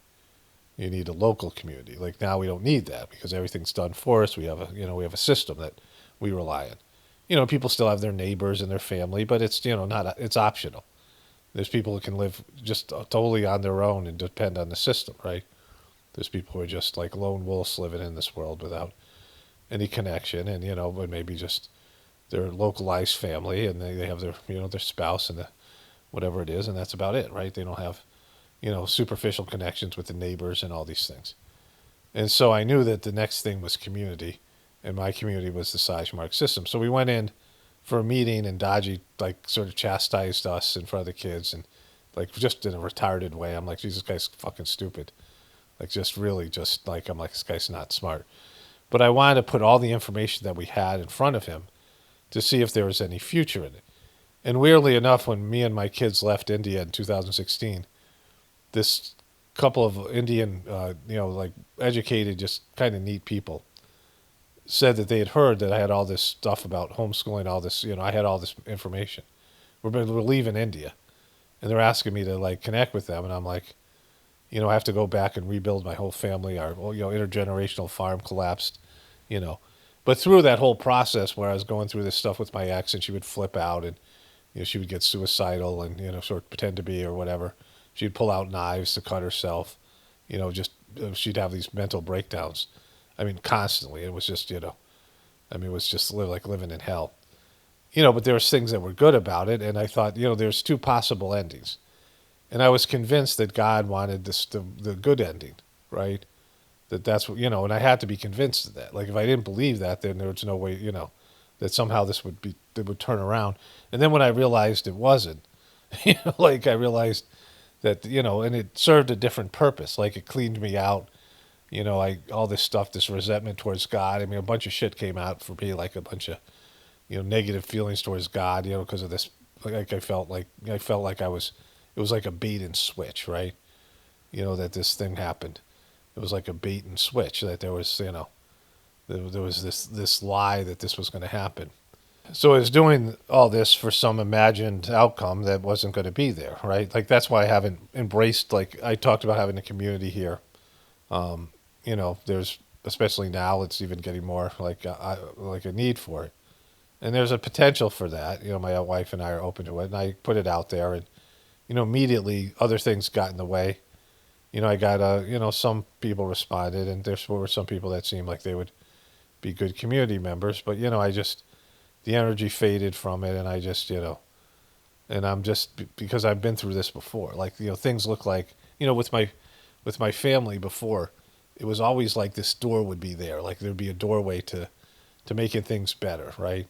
Like, it happened all the time, and the door would slam shut. Like, we were going through something, things looked like they were gonna, they were gonna turn around, and just when it, the door looked like we were gonna walk through the door would slam shut, and it happened over and over again.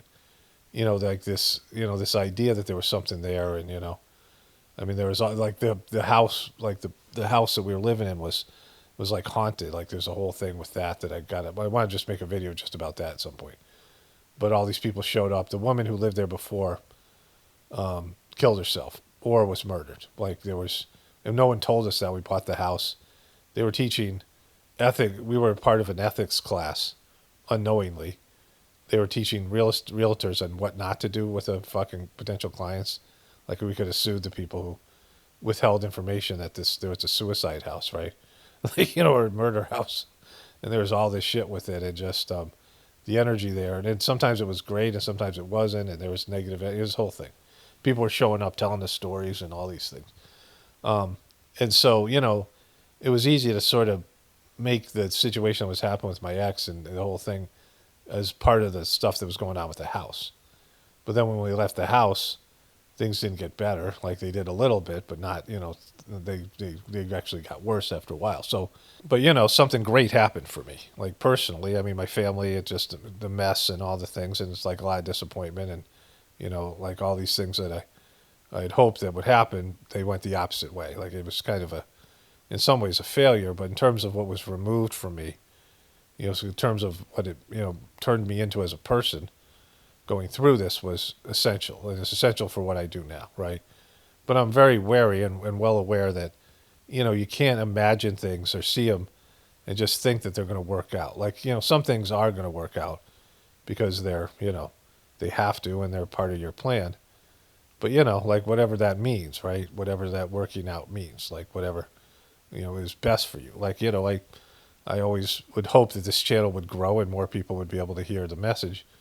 But what would happen if I was getting 1 million views per day and I was on the radar? Like it's, you never know, like something is good or bad until it happens, or whether it's desirable or not, right? You think you want something and then you're like, oh, I really don't want that, right? I just should be happy being under the radar. It's all these types of things, right? But when you go do something, very seldom people will do it for the purest, selfless, divine reason. There has to be some ego, something that your ego can grab onto. And usually that thing is false. Like that thing is, it's not going to work out the way that you think it is. And, there are things like where you go do something and you're doing something that's risky. It seems risky. It seems like maybe not a wise decision. I mean, many times people would go to gatherings and not have the money and, not have the time off. My brother lost a job and then sued. Like he was counseling. It was a federal job. He was a counselor and he had to come back from this vacation early and the guy fired him and he won a lawsuit and got like 25 grand or something like that for illegal firing. It was a whole thing. But like the money comes from somewhere else. Like there's it just works out, right?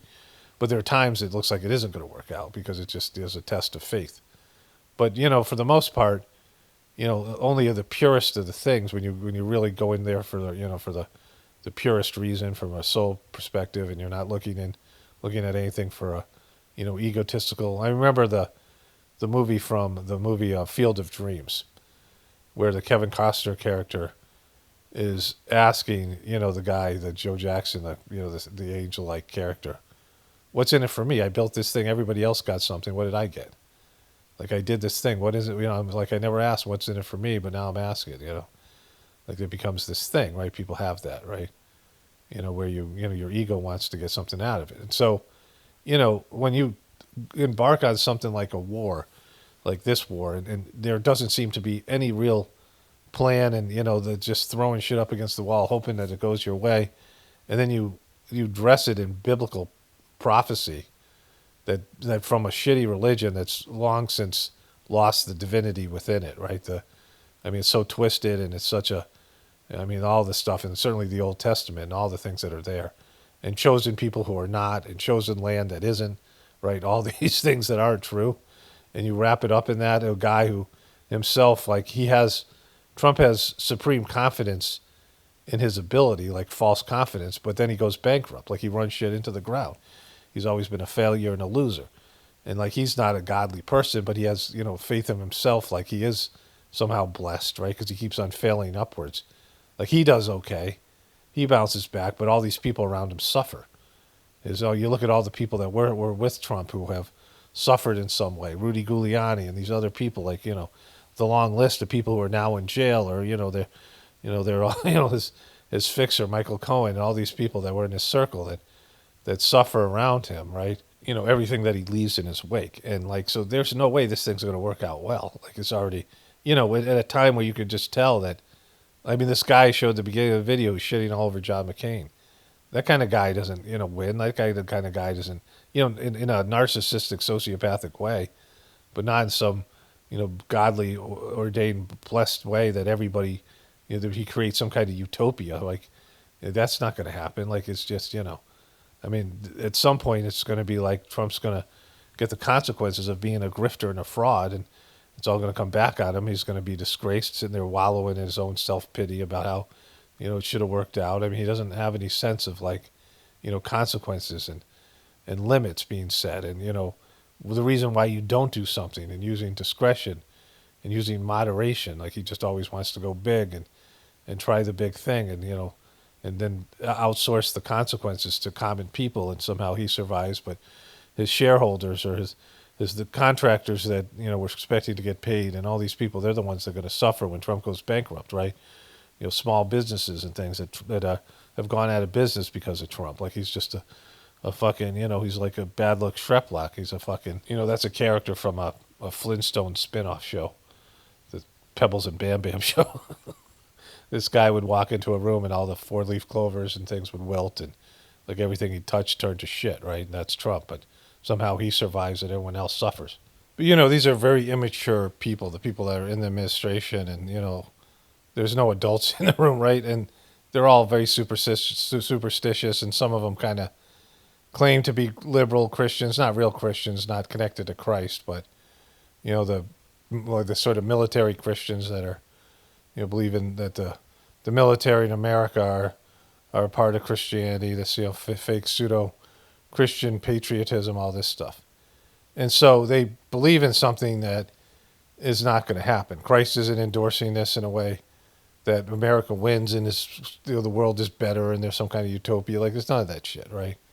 Like, this is about destroying the evil empire that is now. I mean, not just America, but the whole thing. To whatever that means, right? At least, some humbling. This is about being humbled, right? This is about humility. But if you are going into something that looks disastrous, and the only thing that you have is, well, this is God's will, and it isn't God's will. I mean, it's God's will that the war is happening, but you winning isn't God's will, right? And that's the difference. Like, I'm sure it's God's will that this is happening. And we have the whispers of the Bright World Prophecies talking about how, this system has to come down, which we all can kind of see. The system is leading us in the wrong direction. But the system coming down is, God's will, and what you believe is going to happen afterwards, it's not, right? It's just a fantasy. So there's that. I wanted to say one more thing. I talked about somebody who, had a good interaction with a preceptor who's, now associated with Heartfulness. It used to be the Sage-Mark system. In anything, like, people don't have to be loyal to me because of whatever, right? We don't even know each other personally because I'm doing this gratefulness meditation. I, in good faith, couldn't recommend Heartfulness anymore for two reasons. And the first one was, it was, a shit show. And it was everything a spiritual organization shouldn't be. Going against the first three masters in the teachings of the system, it was doing the exact opposite. Everything that they said not to do, Kamlish was doing. And doing it badly and incompetently. But the more important thing is I couldn't feel the transmission anymore. The uniqueness of the Sage-Mark system begins and ends with this transmission that you receive. This divine energy, this God's love, the utilization of the divine force for the transformation of man. That's how it's defined, Pranhuiti. And it's an energy that, for those people who experience it, you really can't live without it. It's like life without it is, it becomes like less. It's like living without love, right? Without any kind of, God's love. And once you get to experience it, you got to have it, right? It has to be part of your life. And I couldn't feel it anymore through the Heartfulness organization. So I started to, I broke free and I gave people the opportunity, people I told about Sage-Mark, to do gratefulness meditation, right? Because the transmission's there, but it's something you should test. Like, each person, if you are experiencing good things in Heartfulness, there are some people that, may be experiencing the people who are loyal to the system or whatever. I don't know. I talked to this guy, Dodgy Truther, about it, the guy who hates Kamlish, and he says that meditations aren't like they used to be. They don't feel the transmission anymore. So I'm like, I don't know why you guys are still doing it. Like, these are people who know Dodgy's a piece of shit, but they don't know what else to do, right? And I'm not going to push gratefulness on them because, I think it would be problematic for me. I mean, I'd mention it, but I don't need any input from people who've done the system before and have their own viewpoint. I just don't like this is my thing. And, as long as people are feeling the transmission, they have to go with that. The Sage-Mark system's about testing the masters of the system. It's very clear that you just don't accept shit because your family does or because, it says a certain thing. You're supposed to experience it and feel it and know it to be true, right? But then once you decide, you're in. Like, you go and you do it until something like Kamlish happens, and then you have to reevaluate. But, he was a new master, and he had to be evaluated based on his ability, not because the other masters endorsed him. Like, he had to become a master. And he failed. Like, he had the opportunity. He could have. He was given the work was done. But it's like anything else. Like, sometimes these things just end, or the disciples fail, whatever it is. But you're supposed to test. You're supposed to not just take the organization's word for it, and I would say that everyone should do that for their religion and everything else, right? And it might be good, but is it the highest? Is it the best that you can do? Like, that's the other thing. Like, you pray to God and you ask God to show you. You ask God for answers, right? There's some Christian a long time ago when I first started talking about nothing like I say now. I mean, much more mild. And, and I said, the Christian was trying to lecture me, and I'm saying, ask Jesus. Like, go pray to Jesus and ask him if what I'm saying is the truth. You've never heard this shit before. I mean, I would say this to anybody here who's a Christian that hears me talking about this. Ask Jesus about it. Like, pray to Jesus at night and ask him. And the guy said, yeah, I did ask Jesus, and Jesus said you were full of shit. And I'm like, you did ask Jesus, you fucking liar. But why wouldn't you do that? Why wouldn't you, try to connect to him and say, ask him the question. Like, I mean, this goes for anything. But once you've chosen, you've made a choice, right? Like, you have to stick with things. You can't go back and forth. You can't go, I'm going to try this. I'm going to go back to heartfulness. No, I'm going back to gratefulness. So I'm going to go back to Christianity. I'm going to do some new age thing. Like, you make a choice and you stick with it, right? You get convinced that this is the system that you need. Not of whether it's good or not whether it's got value, but is this the thing that you should be doing? Like, is this your path? Is this going to lead you to your goal? Is this going to lead you to where you need to go? Like, that's what you have to be asking. Like, you have to ask specific questions. Not whether something's good or not, or whether something's bad or good or whatever, but is it what you're supposed to be doing? Like, is this my path? And you have to figure that out, and then you just commit to it. Like, then, Master Chargy, I think he came to America when he said this, but he talked about how there's a specific time for choosing, right? Then you make your choice and you live with your choice. Like, this is about marriage. It's about all these things. And I'm pretty sure it was America because of him saying, we live in a culture where you're constantly choosing, we're consumers. And you're constantly, like, switching teams or switching, whatever it is. Like, I don't mean sports teams, like, just people and, products and things. People are switching their diet. They're switching this. They're switching that. They're buying things. They're, constantly, it's like perpetual choice, right? The power of choosing. And, like, you make your choice, and then you don't look over, well, what about that? Would that have been a better choice? Because that's what happens now. So, I mean, marriage is the best example of this, but, all these things. Like, that people are, you don't make your choice and live with it. You've made your choice. My brother was talking about my nephew. My nephew's a very successful pharmaceutical executive. He's a salesman, and but he was very worried all the time. He was the oldest. He was 6 years younger than me, but kind of was my kid brother in a way, but also the oldest in his family. And my brother said about him, you're standing in line in McDonald's thinking about what you're going to order at Burger King, right? Because he was just all over the place. And people like that, are, they're never satisfied. I was talking about Trump earlier.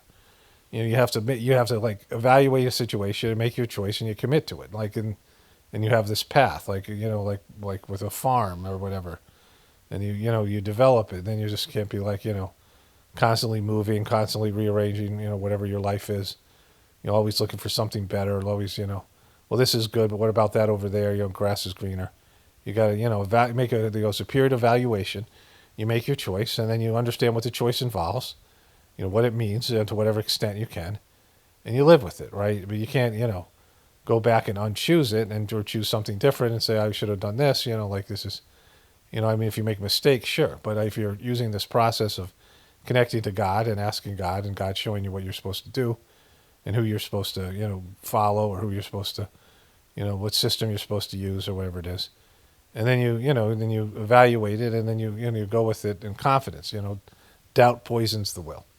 All right, so I got off track here a little bit, but let's get back to the clips. So then this piece of shit. It's just unbelievable. So Israel's trying to get us all killed. Netanyahu's trying to get us all killed. Tucker Carlson's totally right that Bibi's out of control.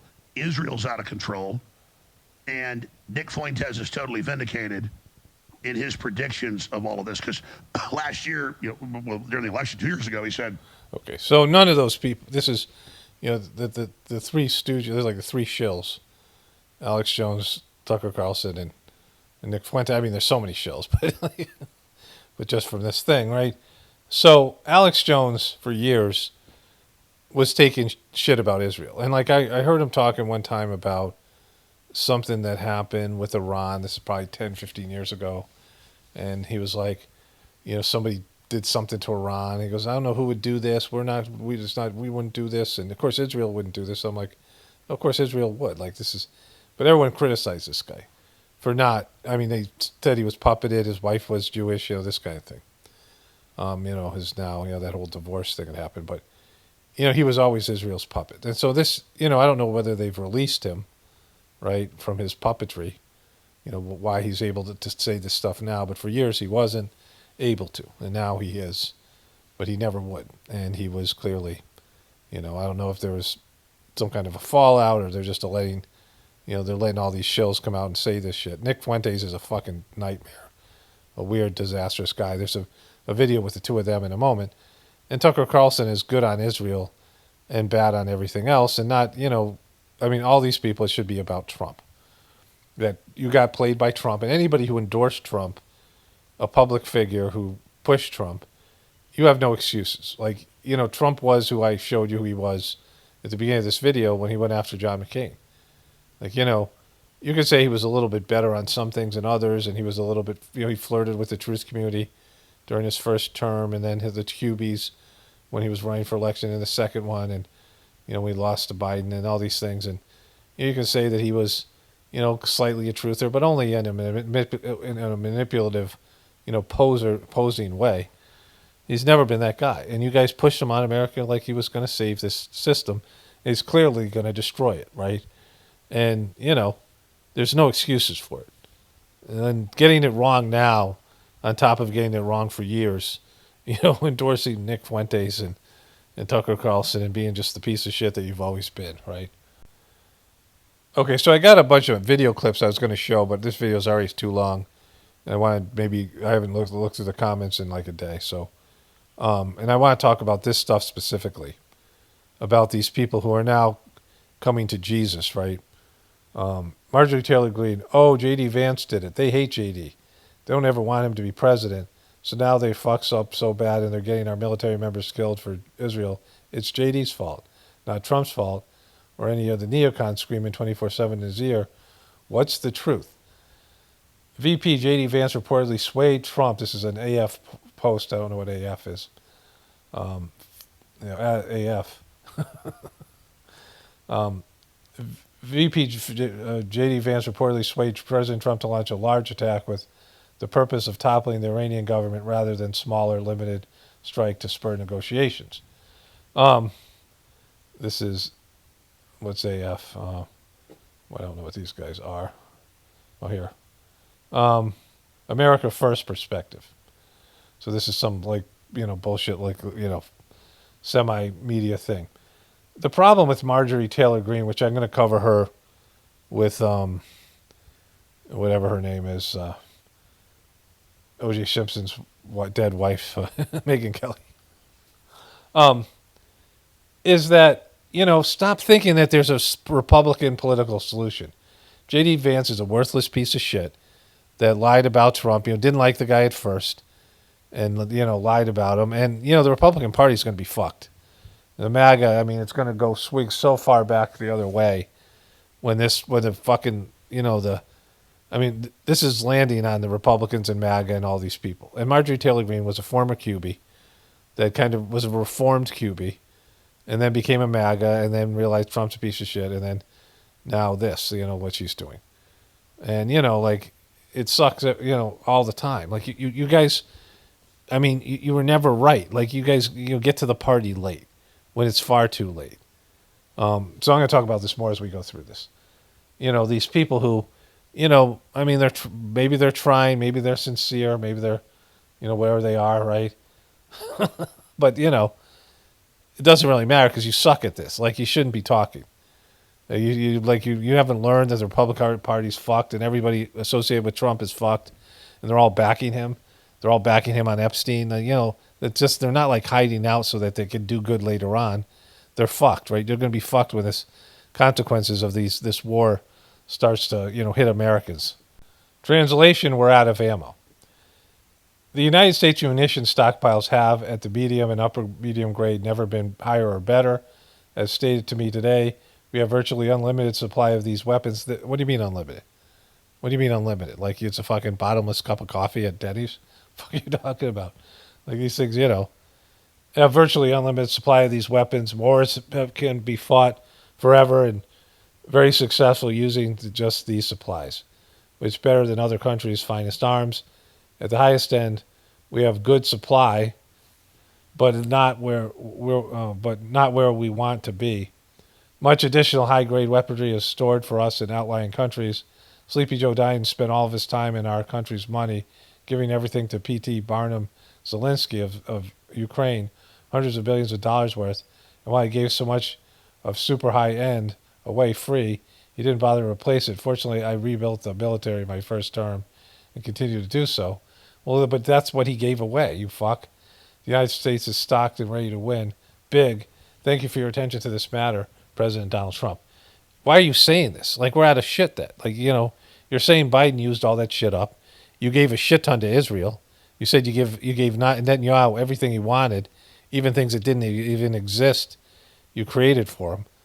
And now you're saying this with no, like we're out of stuff, right? This is like we're going to be depleted going into these wars with China and Russia and all this other stuff, right?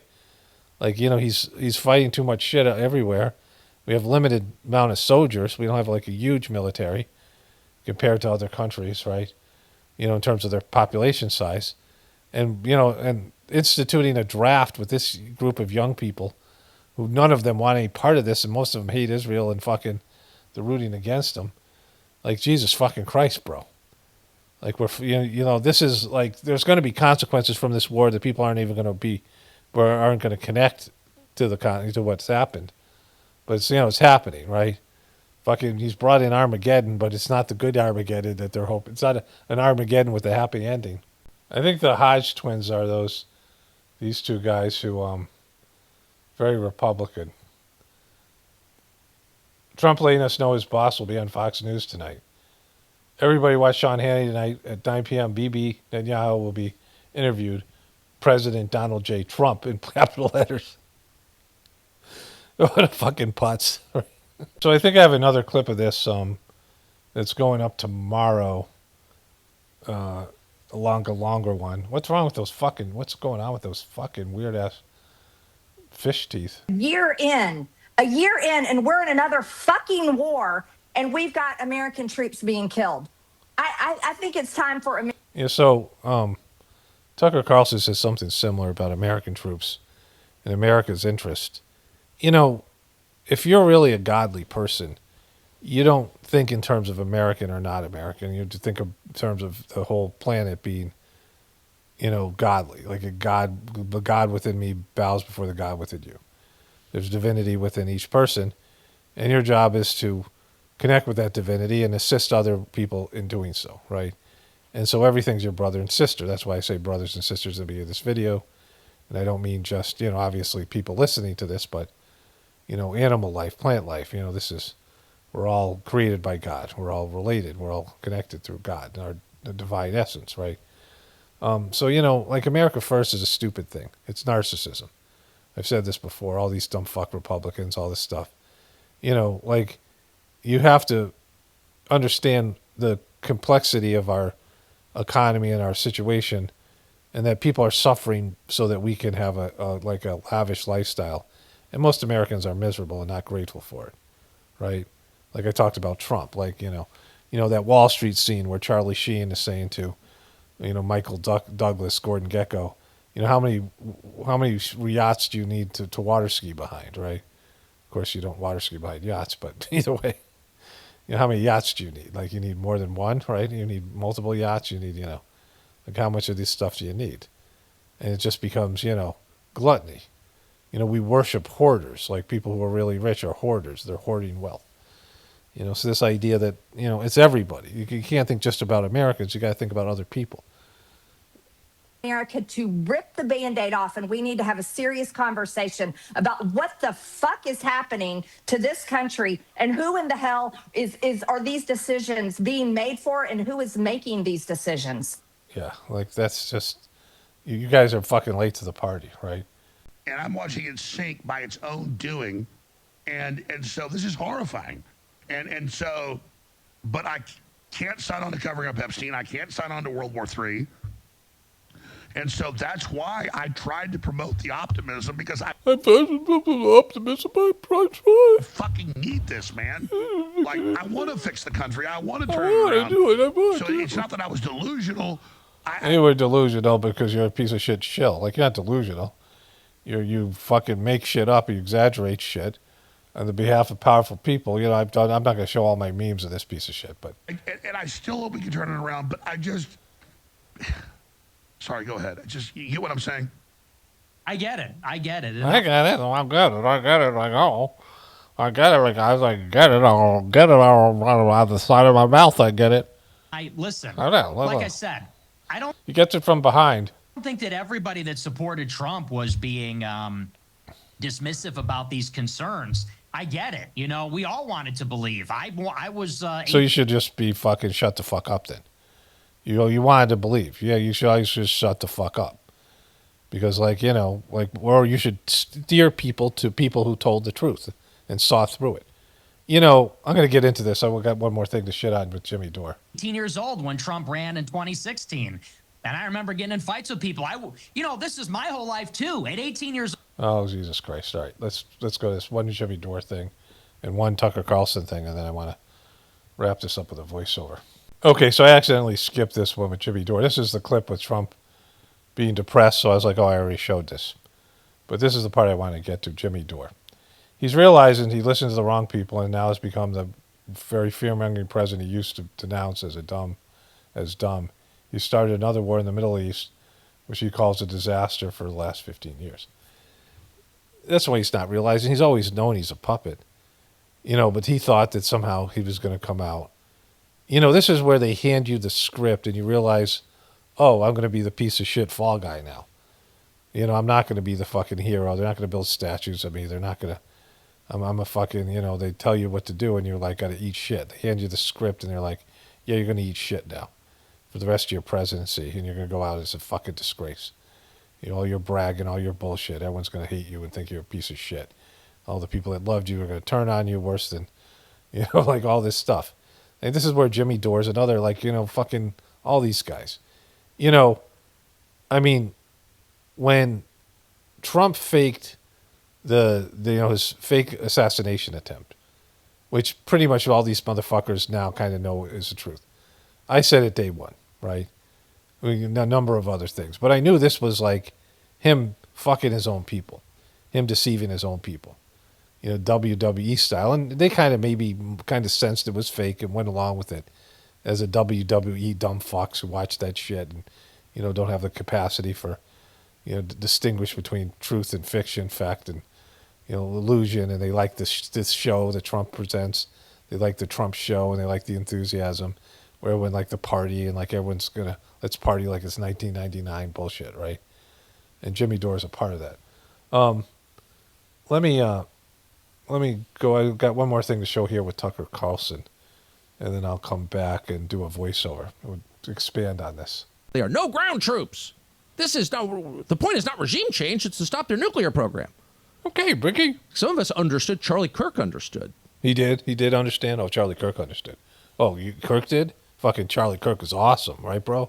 So I'm going to look for some comments, but I want to end with this thing here, and then I'll see if there's any comments worth reading. Charlie Kirk is a worthless piece of shit, Charlie Shekels. Like, Charlie Kirk created what's happening now, or at least participated in it. One, by pushing for Trump, who's a piece of shit, worthless piece of shit, and more importantly, helping to do damage control on college campuses and create a counter movement to the anti-Israel, Gaza Strip stuff that was going on, gaslighting, lying to college students, holding court, and, you know, causing doubt and friction and, you know, doing his best to support Israel because he's getting all that money because he's Charlie fucking Shekels. So he was a piece of shit. Like all these other people were pieces of shit. And when I mean pieces of shit, I mean people who, like Tucker Carlson says, oh, I don't want to say anything about that. He's my friend. These are my friends. Like he talks about these people. You can't have friends and tell people the truth. Then your audience isn't your friend. You're being loyal to Trump and lying to your audience and misrepresenting things. because you're friends with Trump or you're friends with Charlie Kirk or these people or Erica Kirk. You tell the fucking truth. Like you're supposed to tell the fucking truth. And all these people that thought about, well, this is the wave that the audience is going. You don't follow your audience, you fucking lead them, right? I mean, you lead them in a truthful way. Like you don't look to find out what people believed and do polls. That's what politicians do, and figure out where the most gold mine is, and and then take some shekels from somebody here and there to pitch, to sell something here or sell something there, and then you get paid that way, and you're going along, you're building a bigger audience, telling them what they want to hear. This wave of fucking Trump fake optimism and false optimism, false hope, and all these things, right? I got a few apologies. Like someone said they came back after 5 years and said I was right about everything. And I have been right about everything, at least, as much as I can know. Like there's details I can never know, and there's always, little bits. But, the overall theme of it from pattern recognition, and this is not me bragging or saying anything, it's just fact, right? Like I do a better job at this than they do because this isn't their job. My job and their job are different jobs. I truly work for God to whatever extent, I mean, as much as I'm committed to working to God. Like I actually have committed some of my life to working for God, whatever that percentage is. I mean, in my own spiritual practice and connecting with God and then doing stuff like this, right? And that there's a system, like the Sizemore system, that was put in place to solve the people problem. We have a people problem, and Sizemore system, if done correctly, if done with enthusiasm and done with gratitude and done with commitment, can transform a person and help you become a better person. It can turn you into a saint eventually. And even if you get a little bit better and help and expands your heart and increases your capacity for love and compassion and empathy. What's talked about in this, the Sizemore system is having a universal heart. That you have, a love for maybe, your family, a person, your job. You have, you put your heart into it, right? Like people put their love into it. That's what it means, right? And you have a love that surrounds your family, right? If you're a loving person, hopefully. Like you have, a love of your family, and then maybe it expands to your community, your local area, right? And then, in the Sizemore tradition, your heart, your etheric heart is expanding. It expands to a country or to the world or to the universe eventually. And then, your heart can have no boundaries, where your love and your loving energy expands infinitely, right? That's the goal of the Sizemore system, which, the masters of the system had that, that's what they exude. Master Charji said that one of the definitions of God is his center is everywhere and his circumference is nowhere. Because your spiritual center is wherever you are, right? And it's also, you could say that about a heart, like a divine heart. Its center is everywhere and its circumference is nowhere. It expands beyond any limitations. Your loving heart, your devotional heart, your divine heart expands. And, everything in the universe, right, is within it. Like you become, divinity yourself because of that, right? Your love is exuding divine, God's love within you is exuding throughout the universe and through, but it's there with you, centered in your, in your heart, and then expanding with no periphery, right? No peripheral type situation. And so that's what's being offered in the Sizemore system, and I've experienced it and can validate it, right? And, even people hearing that and trusting me or believing in me, I mean, you think about, like, all the things that I've been right about, and, like, things happen just the way they're going to say they are, for whatever reason, right? Again, because I'm doing work that's about telling the truth. These people have an agenda. All these people have an agenda. So they, their agenda collapses, and they fail, and they, and then they turn on Trump, or they, this thing, and they try to redeem themselves. But why wouldn't you go listen to somebody who had it in the beginning, right?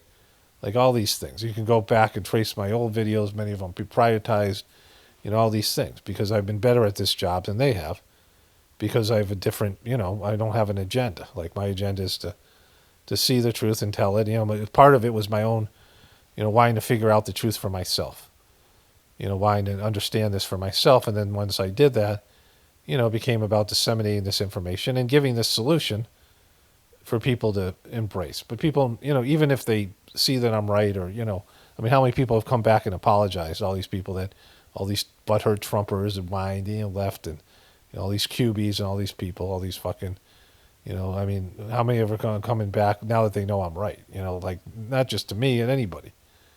People come back. I mean, this happened with my wife where people have said to her recently, about Pizzagate and some other things. Oh, you were right about this, right?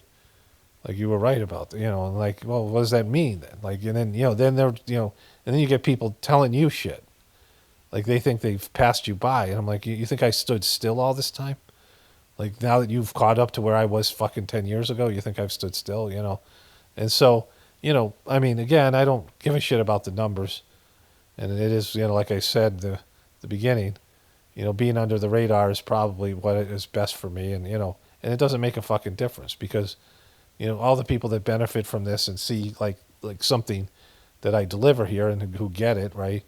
I mean, very few people are embracing the meditation or even trying it and, doing something to change. And it's because it's, people aren't going to do that till they're forced. So, I mean, I'll continue disseminating the information, but I don't even think about it in terms of, changing people or how it will benefit people because, for the most part, until people are forced to do something, they won't do it, right? But all these other people are pieces of shit because they pretend to be truthers, but they have an agenda. And they're not, whoever they work for, whatever they do, whatever, Tucker Carlson's CIA connections or whatever they're, whatever it is, they're not being honest about their agenda. They're not being honest, they're withholding information. And they're, cherry picking information and not telling you the truth. And they can't even see it because they're not seeking the truth, right? They have some, they have an agenda. All right, so that's good for now. I'll come back and take a look at the comments and then edit this and get this thing up tomorrow. I wanted to say, I've had this heart thing and, the physical heart thing. And I was walking by, somehow I left the TV on, I was walking by it, and there was a commercial on, some pharmaceutical commercial or something. The guy said, I knew it was time to go to my doctor because I had this irregular heartbeat. And I'm like, well, this is common. A lot of people are getting irregular heartbeat post-COVID, post-vax, because they fucked up people's rhythm, something they're messing with people's, I mean, I've heard from a number of people this is happening to them.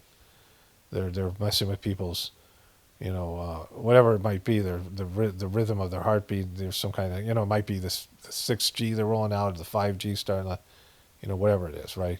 Aside from the vax and the COVID and all these things. But if they're talking about it in commercials, then it's a selling point because someone's like, yeah, that's happening to me. I better go see my doctor too. This kind of thing.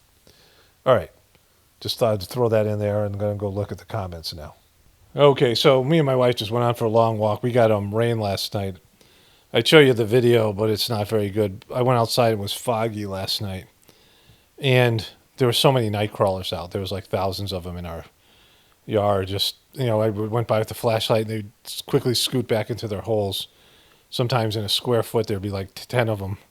It was crazy. I've seen it before, but it was so warm last night, and then it's like 60 degrees, and everything's flooded out there because of the rain. We had a good walk, and I'm planting a tree, so I want to go out there and do stuff. But, I want to continue with this thing with these people being pieces of shit. And the reason that they're pieces of shit is that they've wasted people's time. Time you could be preparing for what's going to happen. There's no victims here, but everyone wants to hear what they want to hear. So, like, people could have found me, for example, or any number of preppers and people out, doomsday, whatever it is, whatever you need to hear. Spirituality is the key. It's going to be the key in the future, connecting to divinity within you, because that's the next step. Like, it's the next evolutionary step, and other people aren't talking about this, and if they are, they don't, have access to the system that best enables people to do, best facilitates that connection. But, there's people who've come here and they, didn't like what I said about Trump and, they got butthurt and they called me black-pilled or whatever it is and they moved on. That's, so that's on them, right? These pundits and truthers that you go to because you think they may be a little bit smarter than you or they know more than you, they're more connected or whatever reason that you think they're worth listening to. You can learn something from them. They're like a guru, a teacher to whatever extent. And you go there and, they have lied to you, right? Apocalyptic movies and TV shows are very popular now because people sense this thing is coming. Like, everyone can sense it. They might talk about it in passing, but do nothing to prepare. And I have like zero respect for that. But some people, they're just going to die. They're going to be, there's going to be massive population die off. I read you that My Vision thing, from Babaji's 1956 book, I believe, Reality at Dawn, where he talked about when it was released in 50, it was released in the mid 50s. He probably wrote it, before, I don't know when, how long it took to get published. But, you get the idea. And he said, there's going to be massive population die off, and everyone knows it's coming. And there are a lot of people, they're just going to, there's no reason for them to prepare because they're just going to be, like end times kind of book of Revelation where they blow a trumpet and people just disappear. There's going to be massive die-off. And so those people are already, there's no reason for them to do anything because, they could connect to the divinity within them because that's always a good idea. It's always the best idea. But other than that, they're not here for the, they're here until they're not. And they're not coming back because there's not going to be enough babies to facilitate, population turnover. Like if there's, 6 billion people, 6 billion people die, whatever it is, right? And there's only millions, less than a billion babies getting born, unless they come back as animals or some shit like that. They have to go somewhere else. I've talked about that extensively. I'm not going to talk about it here for now, but it's there in other videos and voiceovers. So there's those people. But for everybody else, and just so that you kind of know what's coming, it's always good to have a sense of what's coming. They should have at least, all these people, said, that we might not pull out of this.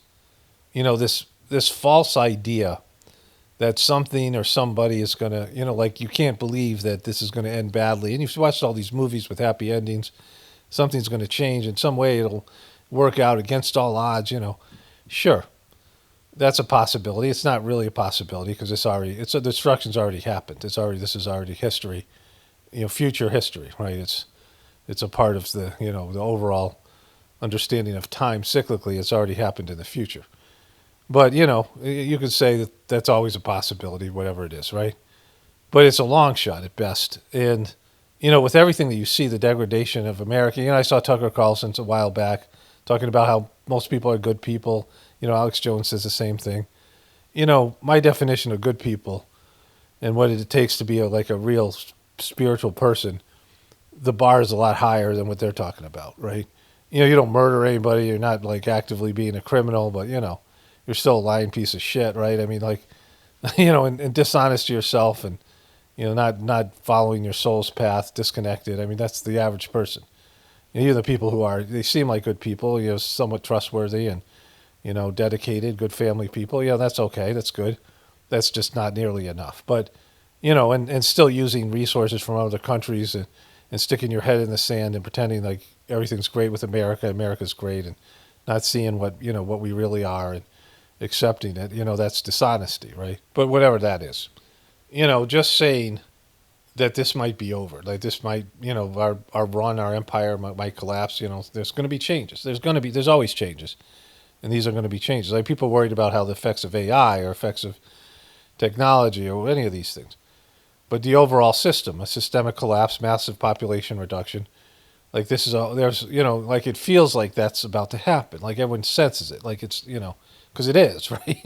So, tell people that so they at least can make an educated decision. Like I provide information the best as I can. I can't be 100% accurate about like details, and I don't have some divine vision in that way, but I get enough of a sense of the thing, and I think most people can. And then what are you going to do about it? Then you have the option to do something about it. And most people won't, So these Whispers of the Brighter World came out. This book was released. I talked about this before. And, this prophecy that now has, come to pass, that was like the big thing. And, I thought everyone was reading the books and doing research on some of these things because he talks about aliens and, test tube babies and, all these things. You can listen to all the prophecies, but it's, so many whispers about these things. And I thought people were reading them and would look into them like I was, right? And start thinking about and preparing for it. And, my family and I started to live on a farm as part of this thing, a homesteading. And we thought there would be some support and understanding. And they were like, people come up to me and told me we should stop doing it. Like, why do that? Like, fucking people are giving feedback, negative feedback. And I'm like, you guys should all be doing this, right?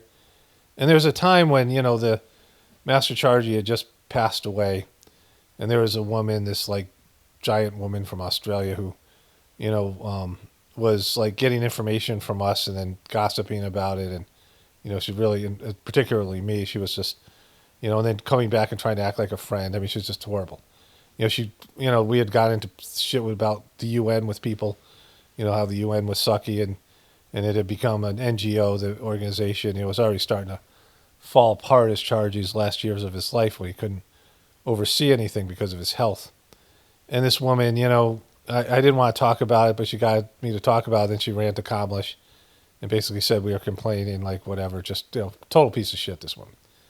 And so she was talking to this other woman who lives by me locally, who eventually, years later would take confidential information about, my wife, who started with her husband as as he was a preceptor, one of these guys who I just always, a really good guy who, turned out to be a total piece of shit.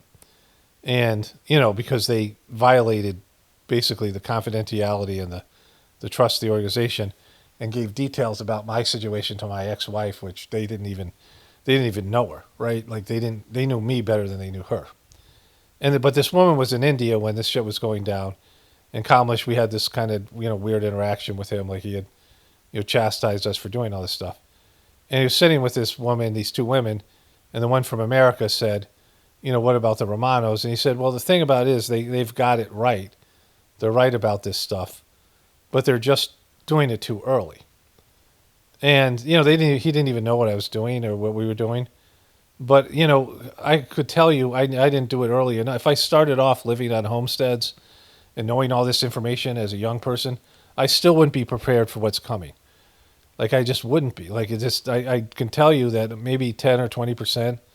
I mean, emotionally, spiritually, sure, maybe more because of doing the practice. I have skills. We have skills. I have milk cows and we grow food. But it's just, it's more than just that. Like, you're never fully prepared for that kind of lifestyle change.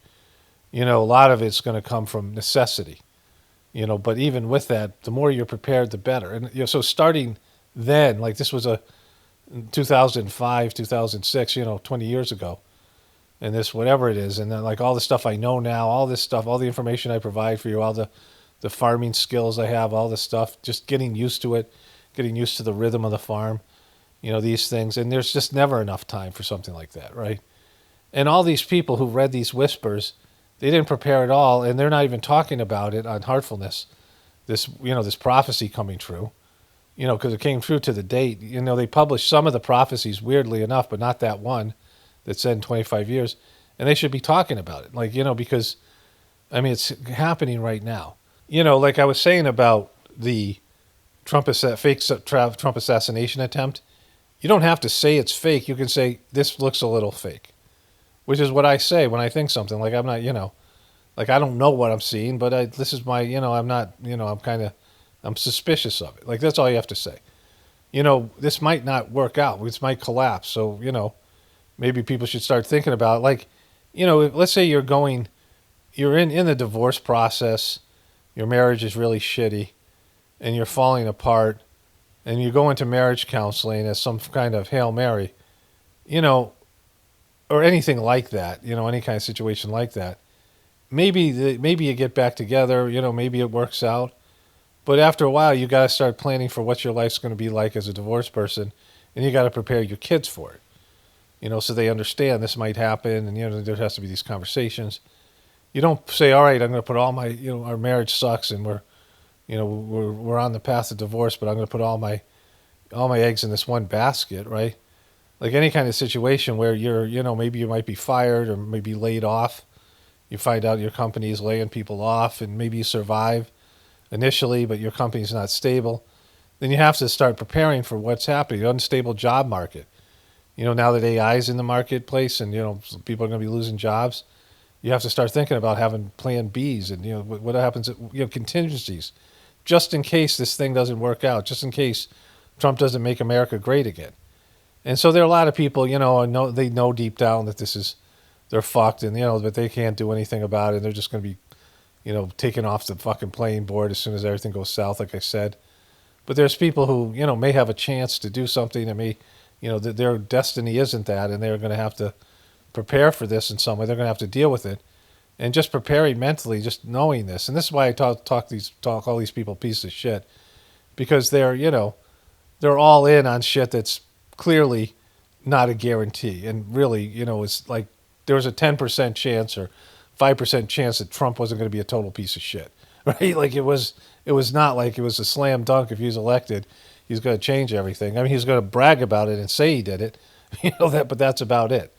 And so that's what I mean when I call these people pieces of shit, because even now, like with Marjorie Taylor Greene, I mean, they're trying to slam JDV. I'm like, there's no political solution, bitch. You should know that more than anybody. Like, you had to quit your fucking job over it. Like, if there was a political solution, you'd still be in Congress. You'd still be in the Congress, right? And so, anyways, let me just go check out the comments, and then I'll wrap this thing up. Okay, so they just fired Kristi Noem. I saw in the news, but I was jumping up on my rebounder.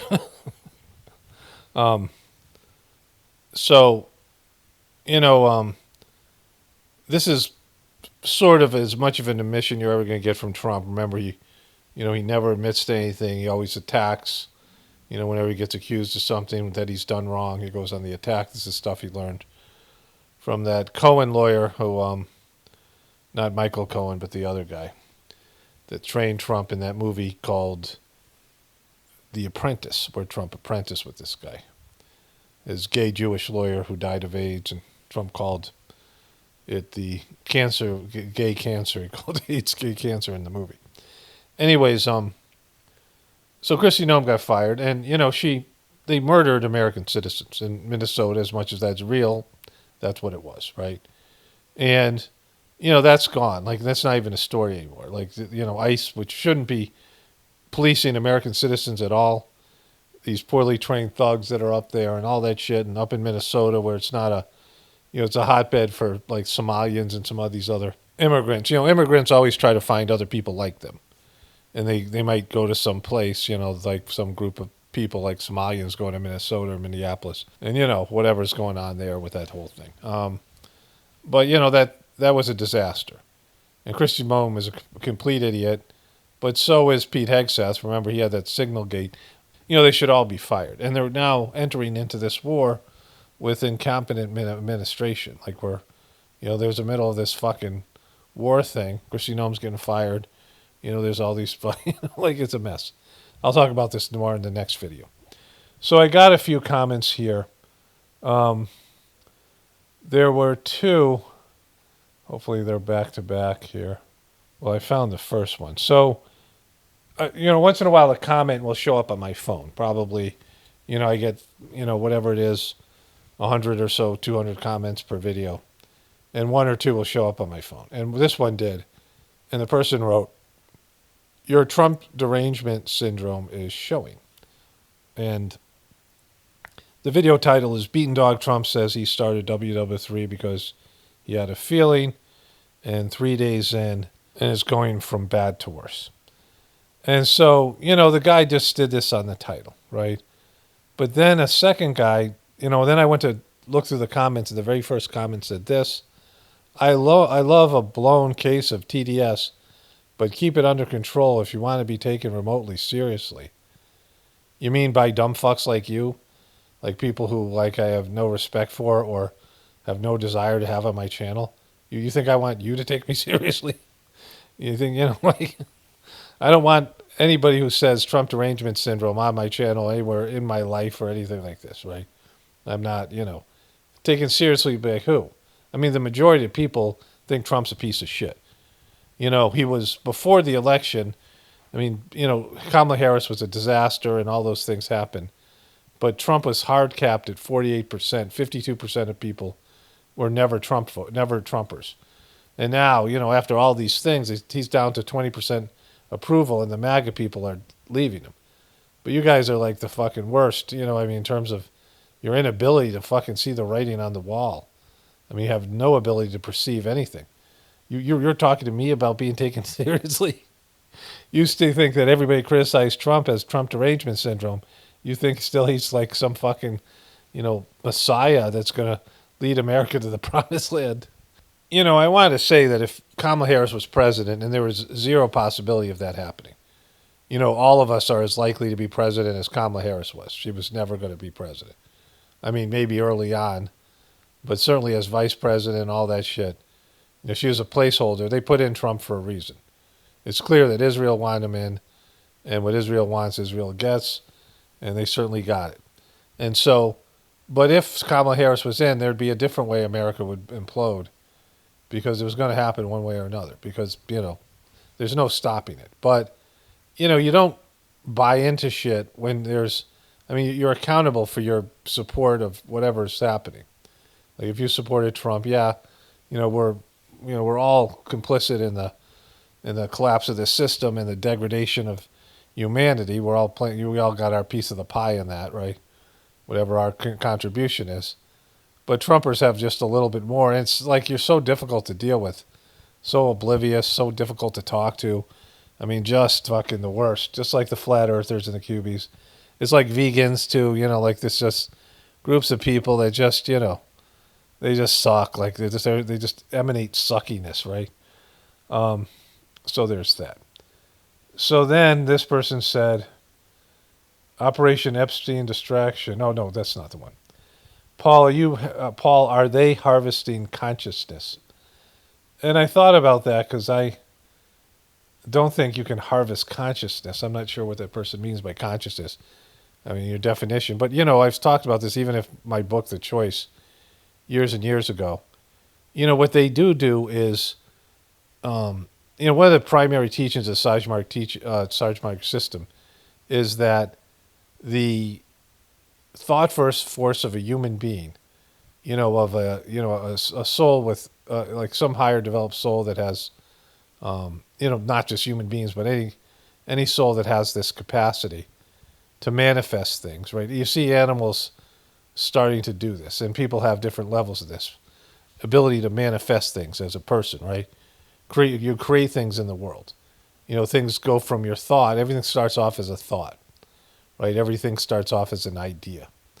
And that idea becomes a plan, and that plan becomes action and work and these sorts of things, right? Whatever, those things, action, work, and all the rest of those things. And then, eventually you manifest something. And people have a godlike power to manifest. Our thought force is akin to, almost identical to the original thought that created the universe. And we have that in us. But we can create our own universes internally. And so one of the ways, but when we do create something that's an abomination that goes against God's will, God's creation immediately works towards getting rid of that, like processing it. The truth comes out. When you create a lie, the lie is on the clock, and the divine forces are working towards cleansing that lie out of the system, right? So we have the ability to make a mistake or to do the wrong thing or go against God's will, but immediately there's a reaction to that, right? It's like the antibodies attacking something in your body that shouldn't be there, right? So to negate that, the people that run the system who don't have a lot of will force and they're not good at manifesting things and they don't have a lot of creative energy, they take and harvest people's thought force through repetitive, like Fox News bullshit and MSNBC bullshit and corporate bullshit and all the things that they tell you. Remember there was like a weird little Tickle Me Elmo doll that was when I was, I don't know, 20 years ago. It was the hot toy. There's these Cabbage Patch dolls. And each year there was a Christmas toy that everyone had to have. And they would just create that, right? And one of the ways they created, there was this book out. I never read the book. I just read excerpts. But these people did research on how they were giving chocolates and things to women so that the babies who were pregnant, so the baby in utero would develop an addiction or a taste for them, like crazy shit like that. And playing things to pregnant moms so their babies would hear it so that they would start being molded into a good customer. So that's how far back the marketing would go. They would find the cool kids in schools and give them a toy and have them bring it to school. You give it to them for free, and then have them bring it to school where other kids would find out about it and ask their parents for it and would start a whole like an underground marketing campaign. So there's all these ways that they have of creating something that make it into a trend, make it on different levels, And then people's thought forces repeat it, especially if it's a lie. They repeat it over and over again, and they prevent the divine force or delay the divine force in correcting the system, right? Too big to fail. So they use people's thought force against them, scaring them. This is how they do things, which is kind of, surprising that they, not surprising, but they didn't use it in this current war with, Iran. I mean, they try to say things, they try to, put out, but no one's buying into it. So they didn't, like the 9/11, they 80% approval. People wanted some payback, but not for this thing, right? Because they, so that it's doomed to failure because it has no support. And the energy is going to go out of it quickly, when things go south, which they inevitably will. All right, so let's go to the next one. Person writes, greetings, Paul. I recently left a comment regarding rain in Europe. I looked at it some more. Co-pilot gave me the following. Storm Chandra caused widespread flooding, strong winds, and travel disruptions across the UK, particularly affecting the Northern Ireland, southwest England, and parts of Scotland. In late January 2026, wasn't the ashram you enjoyed named Ramchandra?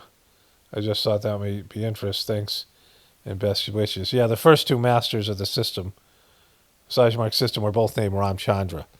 They were from northern India, and I think it's like John Smith. I mean, I think it's a common name. And then one person wrote, Operation Epic Fury sounds like a Steven Seagal movie, which I thought was funny. And it does. I was like, I think there was one called, And then someone wrote Operation Epic Ego. But, I guess those were, part of the whole thing in those earlier videos about the, disaster that Trump is. All right, so let's wrap this one up here. There'll be another video tomorrow at 2. This one will be going up Friday morning. Then there'll be one Saturday afternoon. And then there'll be one Sunday night. And then I'll take Monday off. Only spirituality will save this world. It's Paul Romano, definitely reporting from the Apocalypse and the Ascension. Everyone have a blessed day and be grateful.